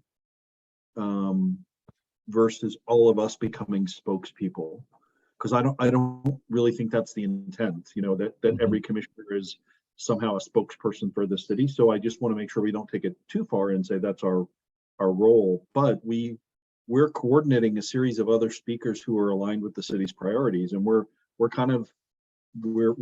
bringing those people in so that the community can hear diverse perspectives. So that's kind of one comment. And then the other two really quick comments were, I don't see it on the screen, but I just remember as we were talking about the environmental justice part, or the second part, I just want to be really careful again that we don't say that we're going to be the voice necessarily of other communities into city council. So I'd love for that to somehow reflect that we're going to help improve representation, or we're going to facilitate bringing those voices in front of the council. So Nancy, I'm not sure where, I can't remember where that was. It was a little further down, like on page 32 or 33. But I don't want to speak on behalf of Bellhaven, for example. I would rather residents of Bellhaven be enabled by us to kind of come in, or we make it easy, or I don't know the right wording, but I definitely don't want it to be, you know, a bunch of folks in other districts talking for a district that's kind of living that experience. So those were two things. The only other thing that we don't have to necessarily fully capture here is, I think there's a role in collaborating with the county and the cities and the states that that Brian Kissel brought up. So in addition to being a leadership example, I think there's a collaborative role that needs to be played with those other entities to fully utilize resources. So I'm not sure where to capture that, but I wanted to mention it. Yeah, and on that last one, that definitely sounds like a staff activity, that it when dealing with other cities and how things happen, it's almost always staff to staff. You know, if that's if it's about city function. Yeah, that's a fair point, Tom. I think all I'm trying to capture is that a lot of the resources that we might need to benefit Menlo Park exist outside of Menlo Park itself. So how do we reflect that reality? And it's not a fully formed thought, but just wanted to put it out there. Thank you. And Vice Chair Headley.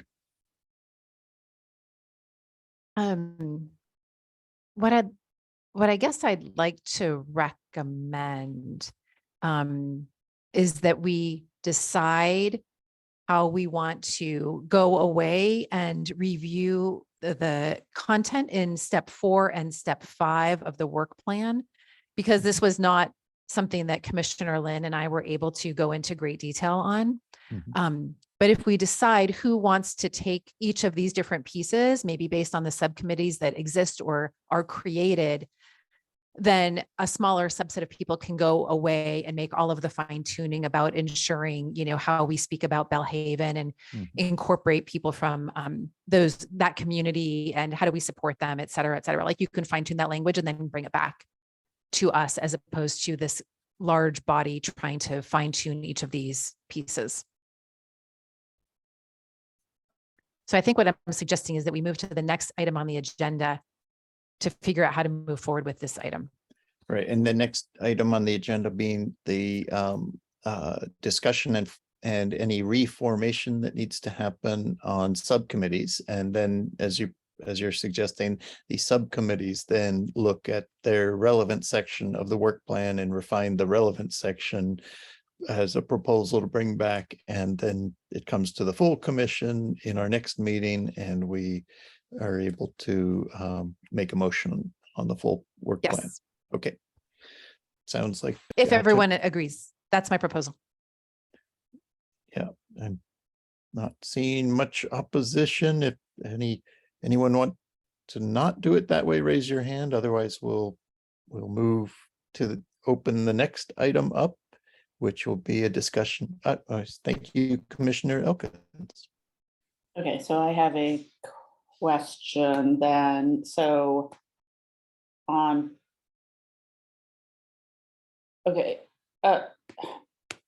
have a problem with one word, and I want to know whether I need to worry about it right now, or whether this would go into something that the subcommittee would determine. But before we get into the breakdown of each priority, there's a description of the priorities on page D 3.4.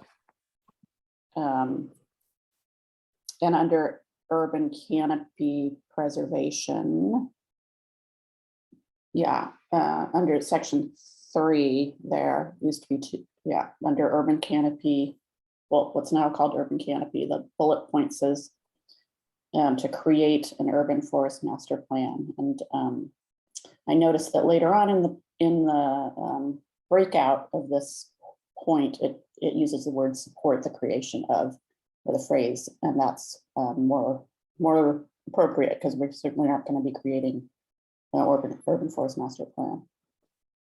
So if you want to change that now, then that would make me happy. And then what you're contemplating about breaking it up into subcommittees for refinement of the further pages, that makes sense to me. All right, thank you.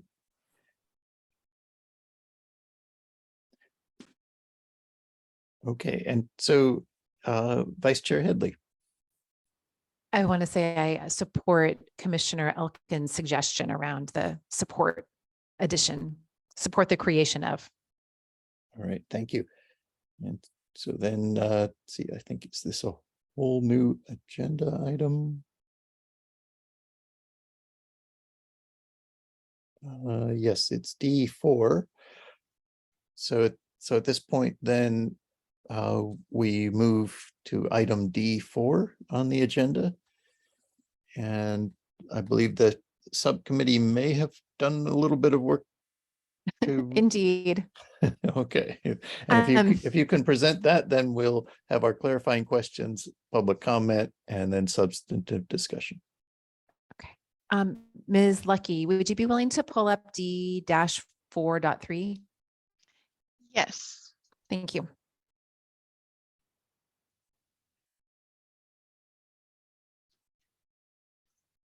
Okay. Okay, maybe the next one. All right. So the plan here was to review the current subcommittees, identify any new subcommittees that are needed, and then, as we've been talking about, have those subcommittees review steps 4 and 5 of the work plan and recommend updates to this body in the November meeting. Next slide, please. So these are the active subcommittees and the current members. And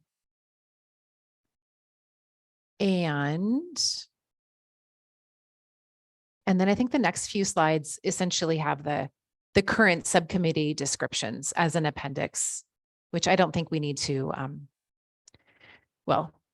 don't think we need to review in great detail. How would you all like to go about deciding which subcommittees we need? I guess it's time for the discussion or clarifying questions. Yes? So we would go on to clarifying questions. So the subcommittee has presented to us this slide showing our current active subcommittees and members. And then in prior elements of tonight's meeting, they've shown us the proposals on the work plan and priorities.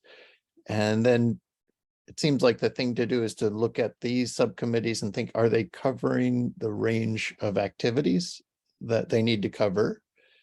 And then we would come back and have the substantive discussion of that item. So are there any clarifying questions about what's been presented here?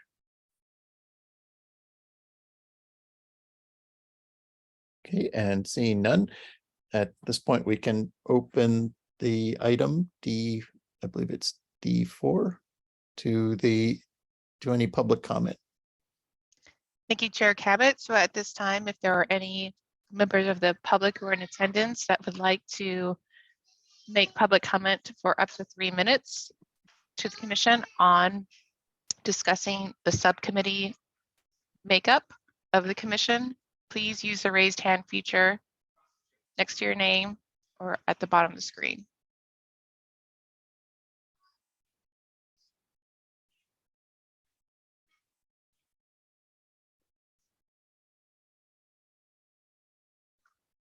Okay, last call for public comment on this item. I do not see any hands raised at this time. You may continue with the meeting, Chair Cabot. Thank you. All right, thank you, Ms. Lucky. And so at this point, we can open it up to commissioner discussion. And I see Vice Chair Headley. All right, so when I look at the priorities in the work plan and the list of subcommittees, the way I interpret it is with priority number 1 being the climate action plan. I believe there are currently 3 subcommittees that are working on that: the building decarbonization, transportation decarbonization, and then the climate outreach. Those all seem to be focused on number 1. I would suggest the creation of and then we have climate adaptation, but maybe that gets changed to climate resilience and adaptation, if we like that language. The trees and sustainable initiatives, my recommendation would be we separate that out and have one be the urban canopy subcommittee and then another be the green and sustainable initiatives piece. That is my recommendation. Thank you. All right, thank you. And Commissioner Schmidt. Thank you, Chair Cabot. So I have a little bit of a radical recommendation, but for a good reason, I think. And Commissioner Elkins, this sort of plays into you with the climate adaptation and then the discussion we had the other day with Juanita as well. I'd recommend, sorry, let me give you a tiny bit of context. With transportation decarbonization, you know, being a one-man army, I'm not going to make much progress, right? So I would need, but I think when I compare it to what we're doing with the urban canopy subcommittee, which we just met today, that's actually making really good progress. And as is the outreach, because we have, you know, we have Canopy involved, we have the commission involved, we have other folks involved. It's a true collaborative effort. So we're making good and fast progress on both of those. Whereas when I take transportation decarbonization, where it's just got my name, you know, the progress has been 0. because can't do it alone. So I'd recommend maybe we consider in the short term folding together transportation decarbonization and climate adaptation under a temporary subcommittee around, I wrote down a term for it, around mobilizing resources. And it goes back to this idea of the bifurcation process we just talked about. So we would help work with city staff on that bifurcation process to get clarification of our roles. And then the resources themselves would be things that we've been talking about fairly informally. How do we work with nonprofits? How do we do funding? How do we play a role in all these resources that exist? And what is the EQC's role? What is the city's role? And the subcommittee helps us better define that over, let's say, the next 3 to 4 to 5 months. And then kind of like the leaf blower topic, once we feel pretty good about the EQC's role in mobilizing resources, and that includes citizen resources and others, once we feel pretty good, then we back away from that and we kind of sunset that commission. But I feel like the bifurcation process alone and then getting other folks involved would maybe we pool our efforts there in the short term, and then we can break it back out into more of these cap oriented subjects. But I feel like if we keep down the path of trying to do cap pieces by ourselves in these small one-person subcommittees or 1 or 2 people, and we don't have clarification about how to mobilize resources in the community, it will struggle, right? And it's kind of what we said, Angela and Leah, the other day, is if we're going to try to go it alone, it'll take us 50 years. So anyway, I just want to propose that maybe we temporarily fold a couple of these together into a kind of mobilized resources subcommittee, and then we define what that looks like and come back to the commission. Anyway, that's the suggestion. Thanks. Yep. Thank you, Commissioner Schmidt. That is a radical and thought-provoking suggestion, because these others are so much like topic areas, whereas that's a procedural approach to look at how to operate. I think as it is, each subcommittee is able to reach out to the extent they can to engage other resources to make, to refine plans or work with other partners on making subcommittee product that they bring back to full commission for discussion and approval. So we've got that. But I think you're pointing out that it's hard when we've got only one member in a subcommittee. It's harder for the individual to be able to reach critical mass with other community organizations or collaborators to get a work product produced. Well, I would also say, and I appreciate that perspective, but I would also say that's very true, but the outreach committee's been a really good example of, we have used that operating model and we've bumped up against issues, right? So I feel like taking a little bit of a pause, because I feel like we may bump up against those same issues once we bring the urban forest master plan forward as well. And so I think taking a pause and getting an operational model kind of agreed upon with the city and with nonprofits and other folks is a good pause, so we don't keep bumping up against that same issue kind of committee by committee. So anyway. Yeah, I'm thinking maybe the reason we bump into the issue is that the outreach itself is not a product, it's more of a process. Whereas when we're working on a product in a subcommittee, we tend not to hit that issue because we're able to collaborate with outsiders and produce the product, bring it to the full commission to see if the commission wants to modify it and send it on to the council as advice. So we're, we've got that way of doing things, but I think we're just always going to hit issues on outreach, because outreach itself is a process that the city has standards for, and whereas the subcommittee is interested in offering a diverse approach to those standards. So it just runs into the question of is it fully in compliance with whatever the city wants, or as useful 100% useful to the city, or less than 100%. But my thought is still greater, much greater than zero. There's there's a lot of good information and engagement and energy developed through the outreach collaborative process. So yeah, I'm not positive how to go forward on that, but I do see Commissioner Evans has a hand raised, so call on your comment. Thank you. One thing is that I have about 5 minutes. I usually don't have an endpoint, but today I do, unfortunately. In about 5 minutes, I have to go pick up another child from somewhere. So I apologize that it looks as if I will indeed be leaving this meeting before it is concluded. So yes, what Commissioner Schmidt is touching on is a conversation that Commissioner Elkins and he and I had yesterday. It happened to be a sort of a brainstorming session with Juanita Croft, but the focus area was how could we think differently about how either a subcommittee or the EQC as a whole, instead of creating its own work streams around climate adaptation and resilience, is supporting somehow, I'm using supporting as a general term, but supporting the work of all of these other great organizations, many of which are in Belhaven, but not all of them, doing a lot of climate resilience work and helping to make sure they have a voice at the city council level, potentially providing them additional support as needed. We need to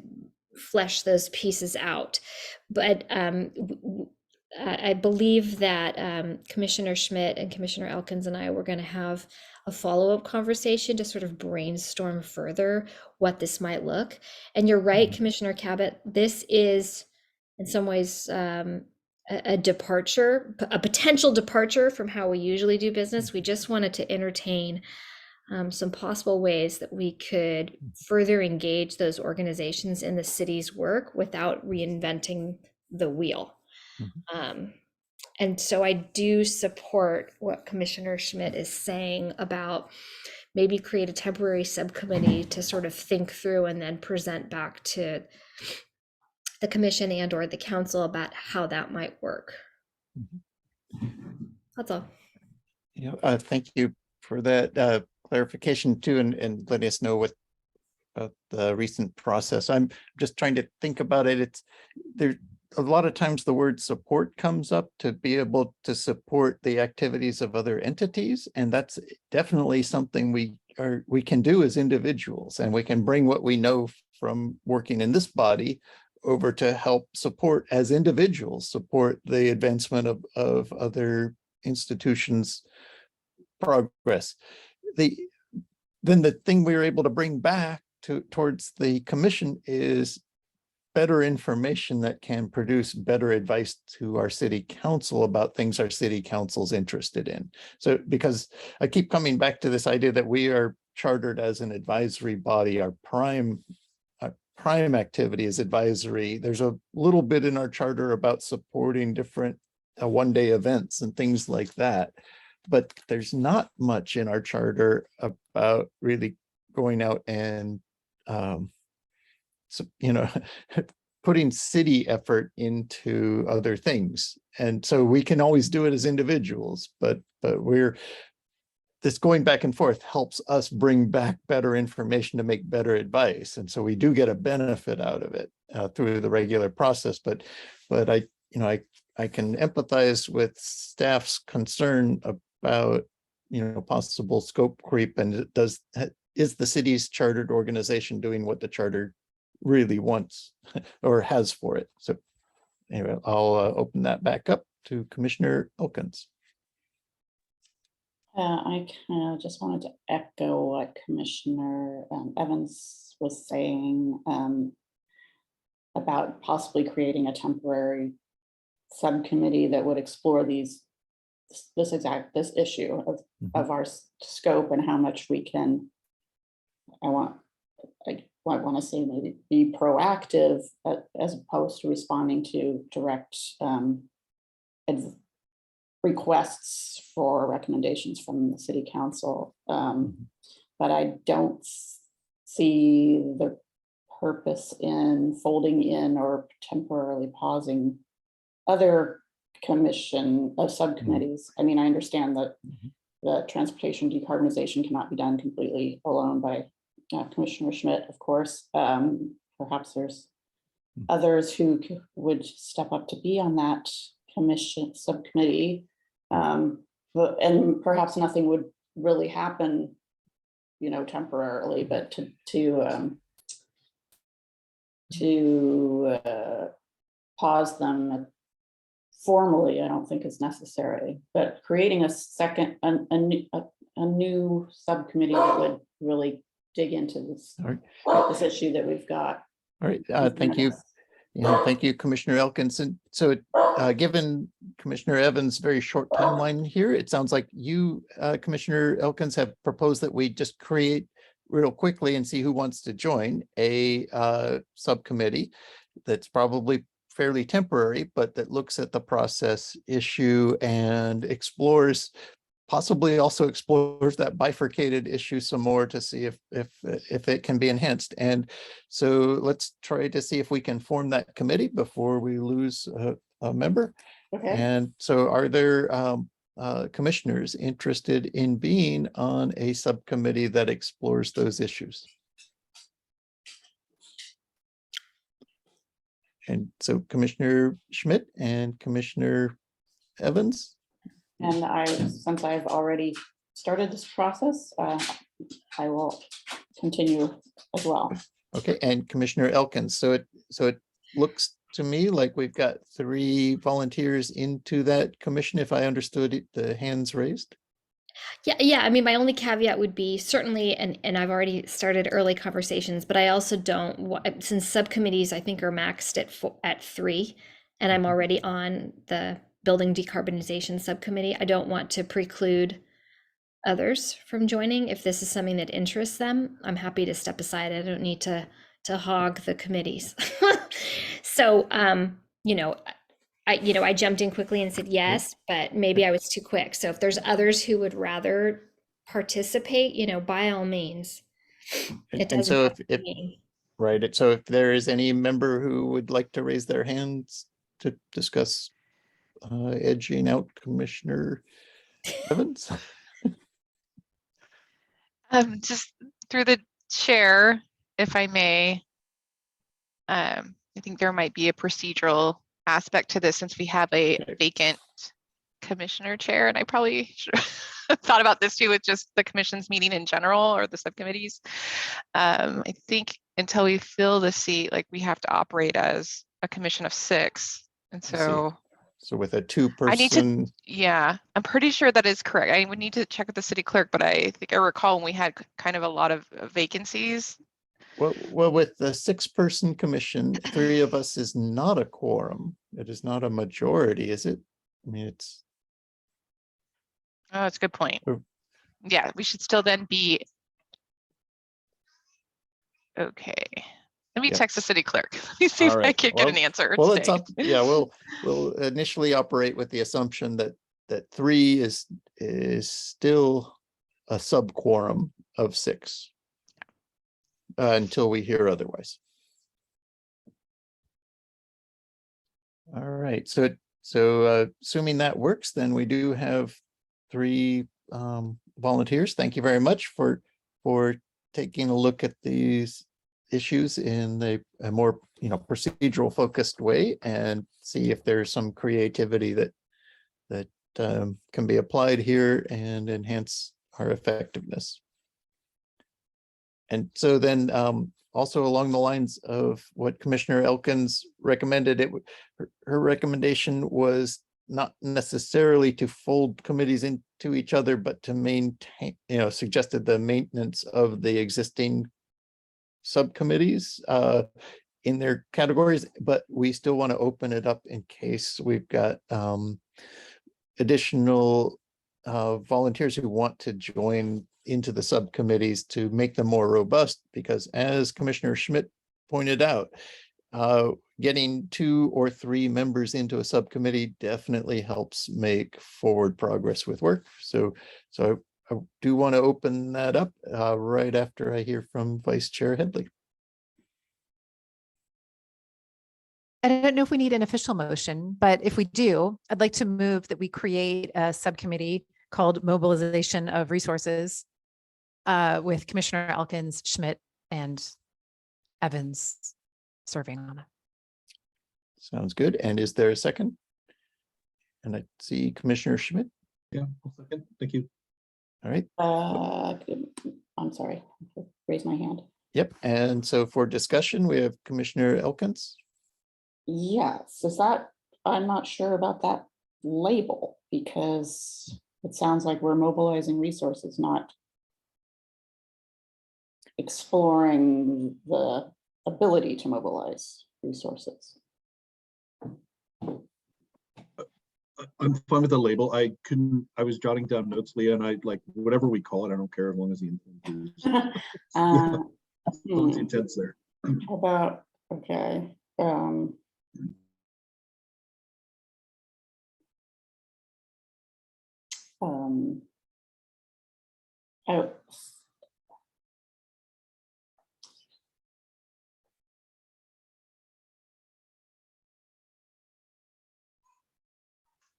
well, I don't have a suggestion at this point. Let me, I'm going to mute myself and think about that, and I'll raise my hand.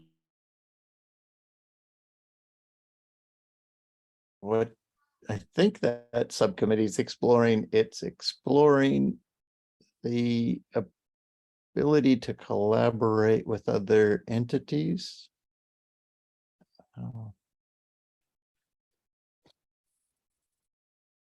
Could it be evaluating further scope of the EQC?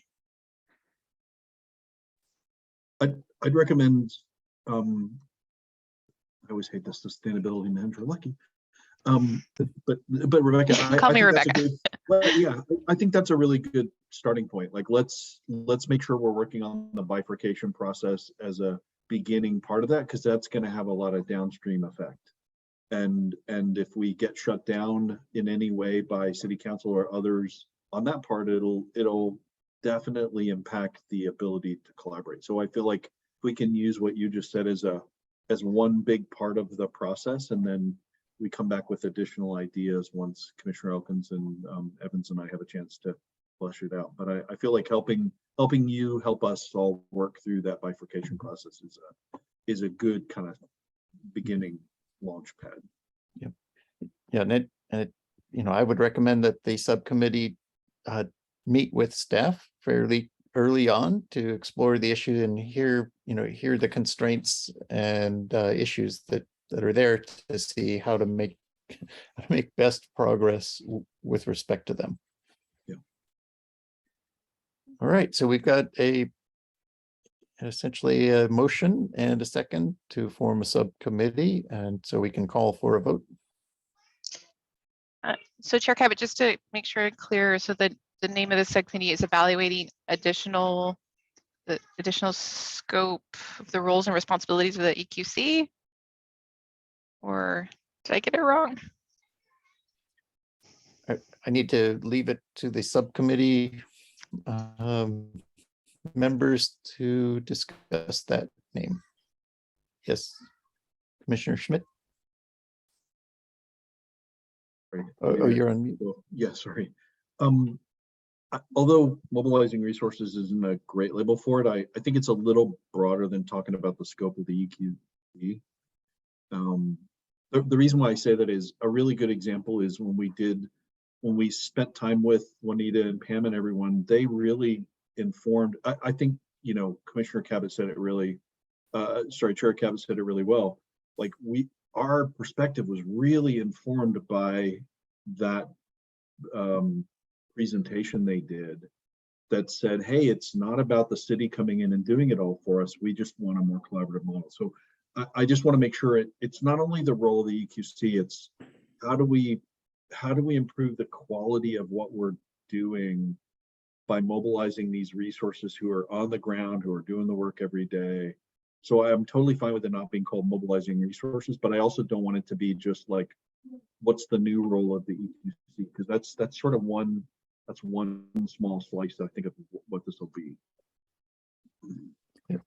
So would a title like collaboration exploration? Something like that, yeah. Exploring collaboration opportunities. Yeah, that's, Yeah. that's cool. Okay.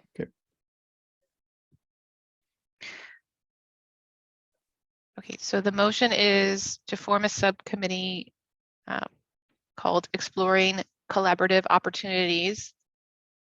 And the commission is appointing Commissioner Elkins, Commissioner Schmidt, and Commissioner Evans to this subcommittee. And I did confirm with the city clerk that is not a quorum and you're still okay. So no one else drop out at this point.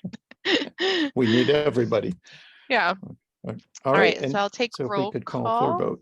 Yeah. Commissioner Elkins, Aye. Commissioner Hebbets, Aye. Commissioner Schmidt, I, Commissioner Headley, Aye. Commissioner Lynn. Aye.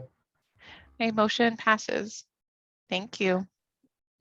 All right, thank you all very much for that. And so if at this point also, I'd like to leave it open for anyone else to join any additional subcommittees they'd like to be helping with that have 2 or 1 members now. And if anyone needs to escape from a subcommittee, they can bring that issue up as well. So does anyone want to join into either the transportation decarbonization, the climate adaptation subcommittees? I think the work plan update one is well underway and maybe near more than half complete.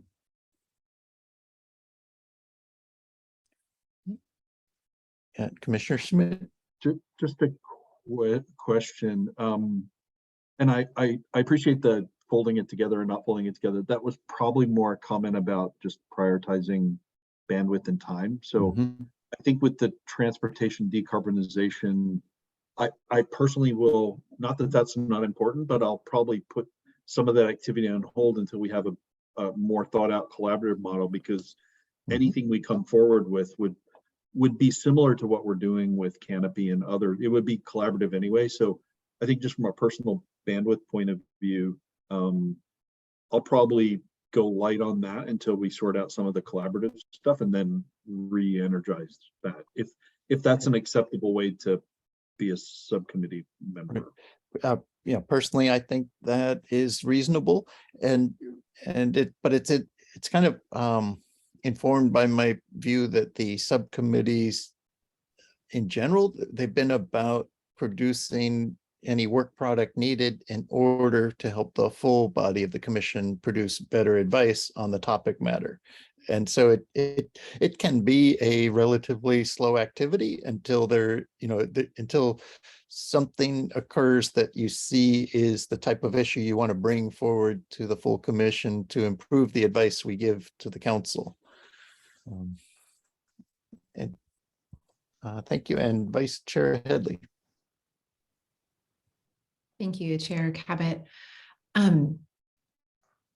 I guess I'm kind of in my work plan, like how do we get this going? So I want to make sure that it's clear which subcommittees are going to be looking in greater detail at steps 4 and 5 of the work plan. And I want to make sure that the subcommittees are, resourced in order to do that work so that we can have a plan for the coming year. Yes, thank you. And so maybe it would be helpful if we get an email from Sustainability Manager Lucky that kind of carves up the parts of the work plan that each subcommittee is expected to review and propose any enhancements to.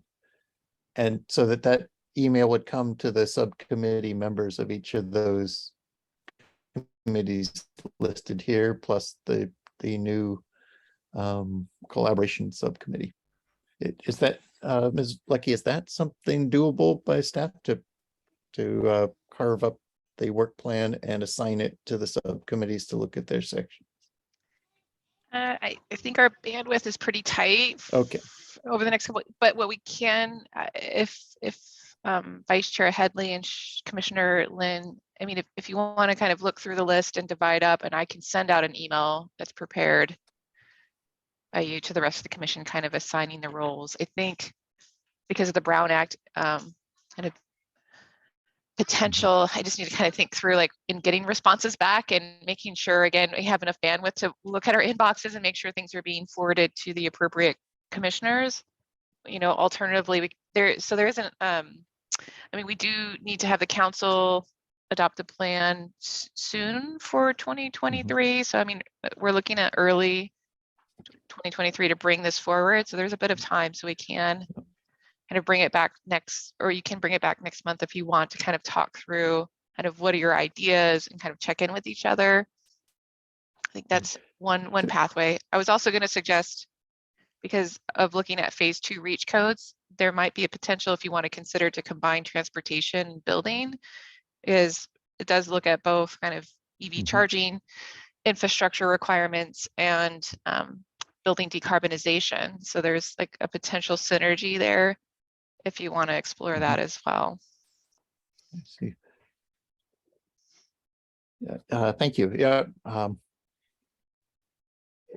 Before I get to that combination idea, it did seem like the thing that maybe the work plan update subcommittee could do is just a quick matrix of that looks like this slide here and has another column assigning sections of the work plan, just so it's clear what it, I'm assuming the sections of the work plan are bulleted with numbers, so we know which number it is to each item.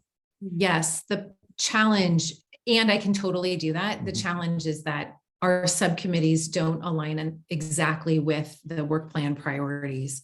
But I think there can be some overlap and we can integrate things over time. So I'm willing to take that action item on, and I can get it to Ms. Lucky, and then it sounds like you're willing to send that out if we carve it up. Yeah. Is that true? Yeah. So yeah, either or you or I. Yes. Yeah. Okay. Or both of us. Yeah, and personally, I'd be willing to trust your subcommittee to do that carving and just assign it. And those of us who get the assignments, then we'll just address those issues, those sections headed to us. And then in that email also, it needs to give us a deadline to get our work back in. Okay. And Commissioner Schmidt. Just a really small, quick Brown Act question is so that if with a collaborative document like a Google document or a Google spreadsheet or whatever, does that also hold true that like we're not allowed to work on a joint document together? So this whole dividing up question, I guess, is what I'm asking is, do we then collaborate on a single document, or does that count as like work behind the scene? Right. That would be a Brown Act problem. So we need to do our work separately in sub-quorum bodies and then submit it back to Rebecca. Got it. Who can either herself collate it or send it to the work plan update subcommittee to collate it back to and then provide it to the full body. That way we're not doing the public's business without the public able to see. Got it. Okay, thank you. All right, so it's sounding like we have a plan to move forward. But I don't know if that plan needs a vote. It seems like it's, maybe understood. Yes. Without a vote? Consensus. Yes. Okay. All right, and then I also don't think we have to go back to the prior item at this point, because that we've essentially decided to divide it up and send it to us. So then that completes the regular business part of the agenda and brings us to the reports by staff and reports by commissioners. And so at this point, are there any reports by staff or do we have public comment? I never know about that. Ms. Lucky. Well, I was finally able to raise my hand. I think when I stopped sharing, I could see all of the controls much better. So I emailed maybe a week or so ago about council agenda items for October 18th, which was last night. It seems like long ago now. And the two items were a study session item on a zero emission landscape equipment ordinance. So the council did direct staff to pursue a ZELI ordinance, which would include not only leaf blowers, but all small types of landscaping equipment in the community to be phased out over the next several years. So that was good. They gave a lot of feedback on community outreach and how are we going to make sure we inform gardeners and landscapers that are self-employed or small business or have language barriers. And so we've kind of put together a plan. Commissioner Elkins did provide her comment as an individual to the city council. So there's a lot of good work that we need to do in the next few months. And it does involve multiple divisions and departments to try to lift this off the ground. But it was a really good study session. And then the other item as well on the agenda was code amendments for phase 1 reach codes. And that went over readopting our current all electric requirements for new buildings and going forward with what we currently have and kind of putting a placeholder for things we want to improve in that area for phase 2 in early 2023. It also included some modifications to EV charging, so kind of making it very much like able for people living in new multifamily developments that they have a ability to plug in once they purchase an EV. They don't have to make minor building modifications. We were almost there with our current requirements, but we weren't quite there. And so it's really a minimal cost to get us to that point.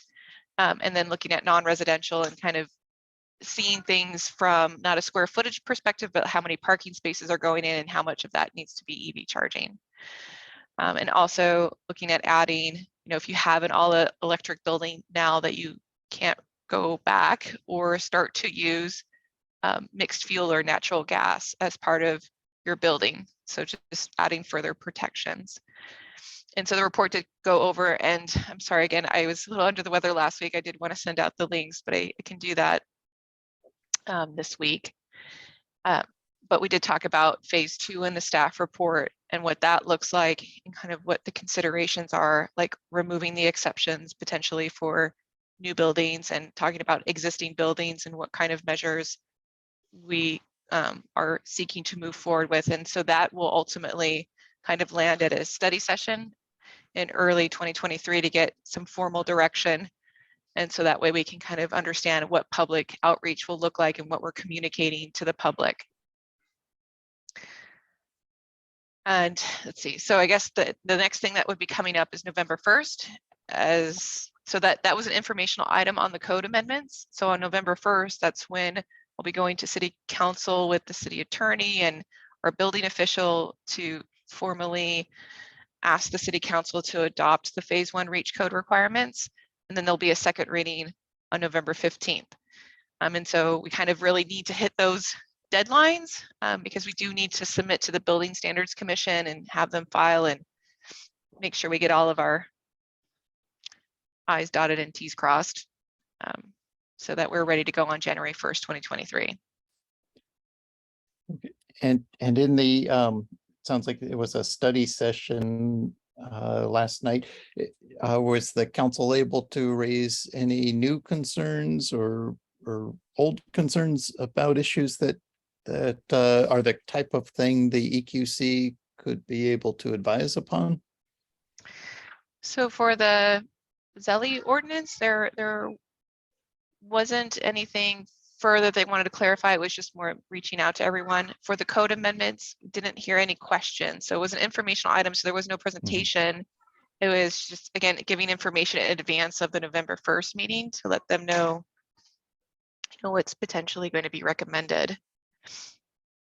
All I right. didn't hear any feedback at that time, but it was a late meeting. It ended around 11 last night. Right. And so hopefully at the November 1st meeting with the staff report that'll be presented, you'll be able to represent the EQC's prior advice to the council that was developed last year, but it still stands. We're starting to see around us now some some nice innovation by other cities that are moving forward, like the city of San Mateo adopted in their proposal an aspect that would have all new cooling that goes through the city permit process, say central air conditioning, be two-way heat pumps. So they would be able to cool in the summer and heat the building in the winter.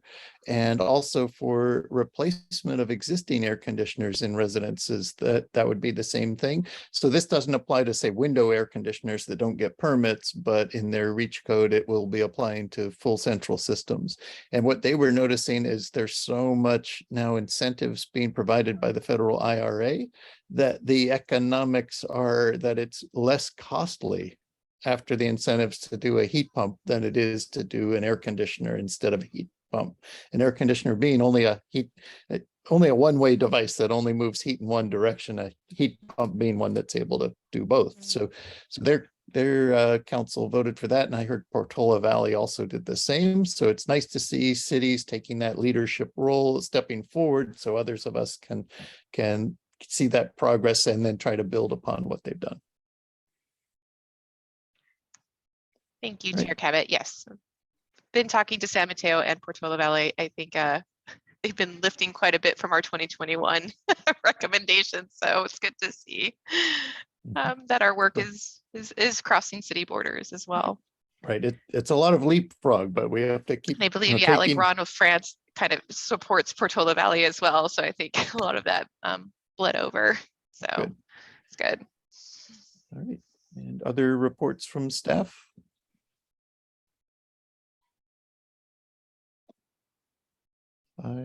Yeah, Mr. Paz? Thank you, Chair Cabot. So on the CAP number 5 front, we're continuing to make progress on the EV charging infrastructure plans, utilizing the budget that was approved in the capital improvement program for this fiscal year, and then broader plans to explore a dedicated electrical service for EV charging at the Burgess campus.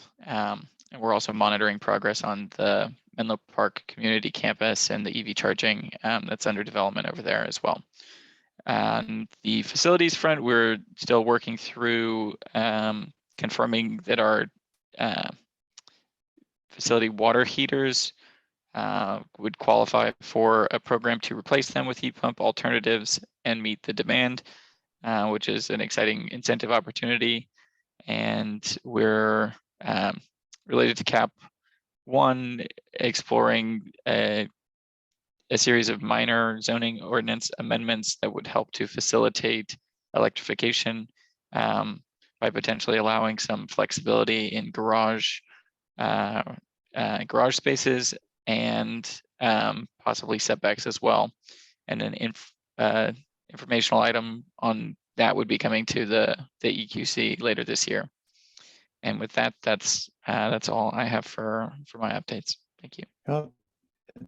Thank you very much. And I definitely support making those minor zoning adjustments. Yeah, to keep our eye on the picture and adjusting our little rules so we can accommodate holding the climate where we want, so we don't have bigger problems than parking and noise. So thank you so much for making that progress, and I look forward to hearing what those proposed changes are. And so now we can open it up for reports from commissioners of activities in the last month that you want to share with the commission.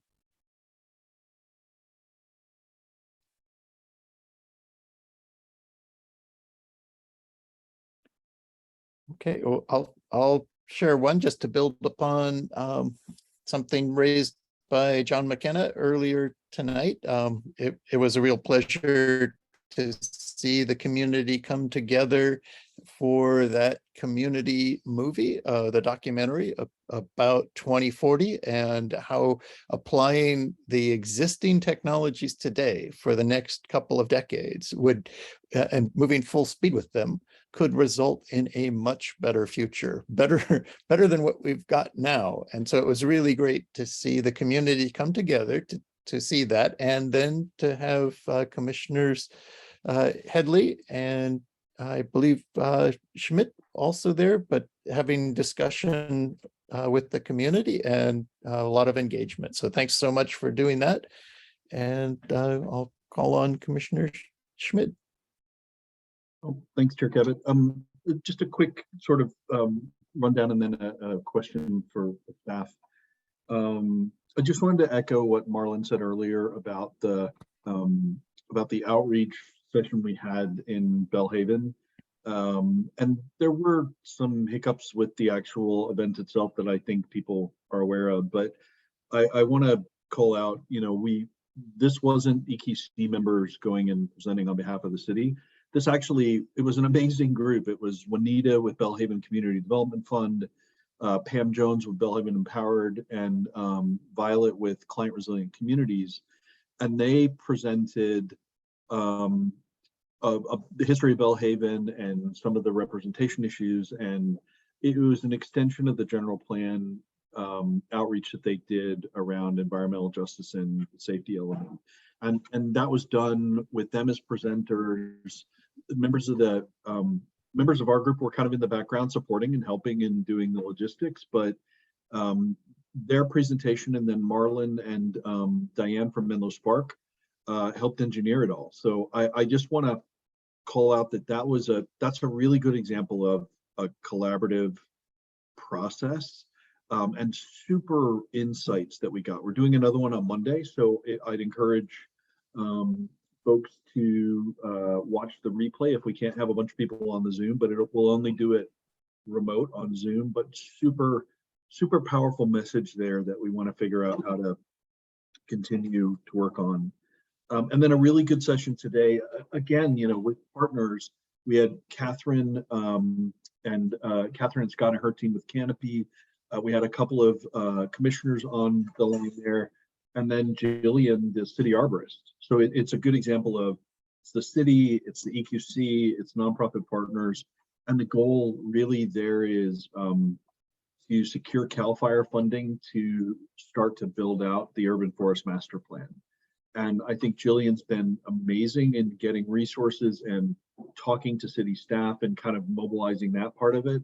And we're playing more of a kind of a facilitator of resources role. But I just wanted to call both of those out because I think that it's encouraging to see those voices and see that kind of effort all together. And then one to get on everybody's radar, and this is way early, but I think it's another potential to collaborate is, 350, Tom reminded me like the movie is really great, but then 350 Menlo's talking already about the Earth Day Festival coming up and starting to do really early planning with that. So I think if we can have the city engaged in helping us think through that from the very early stages, we can build on the success of last year's Earth Day Festival. So I just wanted to get that on people's mental radar because it's going to be here sooner than I forget. We planned for like 4 months for that, I think. Mm-hmm. So it feels early, but it's not that early. And then the last thing is just a question. So those are really powerful things that have been happening in the background. There was a question about city staff adding, and apologies, I don't remember which conversation this came up in, but we were curious where that went as far as a recommendation that the EQC made last year. And I think it either went to city council or maybe it's on the hiring list, but I'm just curious about the ability for city staff to add a new member to staff and if that's progressing and if there's anything the EQC can do to help carry the banner and advocate for that. I just wanted to kind of put that forward, but was more curious about where that is in the process. So that's my quick update. Yeah, thank you, Commissioner Smith. So just to answer your question, we are going to be recruiting very soon for a management analyst in the sustainability division. So that was approved as part of this year's budget. And the position is focused on resiliency and climate adaptation. However, as you know, our work involves a lot of topics. So we're trying to also just look at kind of what's the highest climate priority right now and where are we getting the most gains for the amount of staff resources that we have. But the position, long-term is for resiliency and adaptation. And so I believe the recruitment should be going out by the end of this month. Advertised, that is. So it usually takes us like another few months to get someone in the door. That's great news. Thanks. Yeah, thank you for that update. And when I tried to envision it in a city organization structure, I picture resilience and adaptation working a lot with Public Works. And so is that also the way that job description is looking, or are they a management analyst in the city manager department? No, so it'll be in sustainability.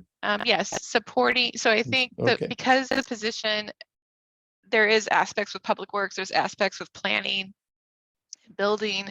There's also emergency services. So we decided to house it in sustainability as kind of the home, Okay. because it does kind of sink into a few different departments, but more intended for long range planning, because Public Works did hire, I think, an engineer or will be recruiting an engineer for climate adaptation for sea level rise and some other aspects as well. We do have a local hazard mitigation plan. It does have some climate adaptation measures that we need to implement. So this position would also support that aspect, as well as the health and safety element that we're moving through as well. So there's definitely a need for this position to kind of figure out. So yeah, it touches many different divisions. All right, good. Thank you for updating us on that one, and also that Public Works is looking at recruiting an engineer to deal with the sea level rise and adapting to that. Those of us who've been looking at this for a while have been recognizing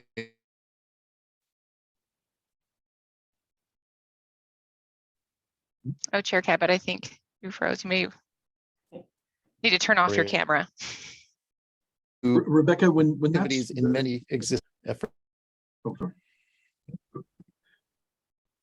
Just a quick thing, if you'd be willing to share that job description when it's posted, we could help. Maybe there's a few people I know in that space who might be interested in applying, but Yeah, I'd appreciate that. I always hear about city jobs being posted, like we're 50 jobs behind, but never find them. I can find like 6 on the city website. So if there's a secret location where all the city jobs are posted, if there's a way to do that, happy to point some resources your way. Yeah, so it definitely should be in the Human Resources webpage. I think there might be a way to subscribe to updates on city open positions. I could try to find the link and forward it to all of you.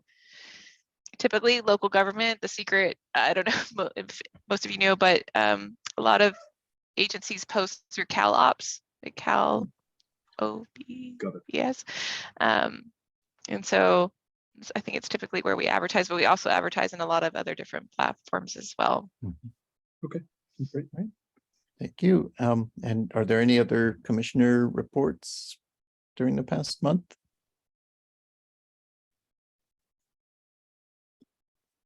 All right. Well, seeing none, we can bring that part to a close, and I think that brings us to the close of the meeting. So at this point, I'd like to adjourn the meeting at 8:45. Thank you all so much for all that great work and helping us make it a better work plan and better roles and responsibilities and goals. Thank you. Thank you. Good night. Good night. Good night.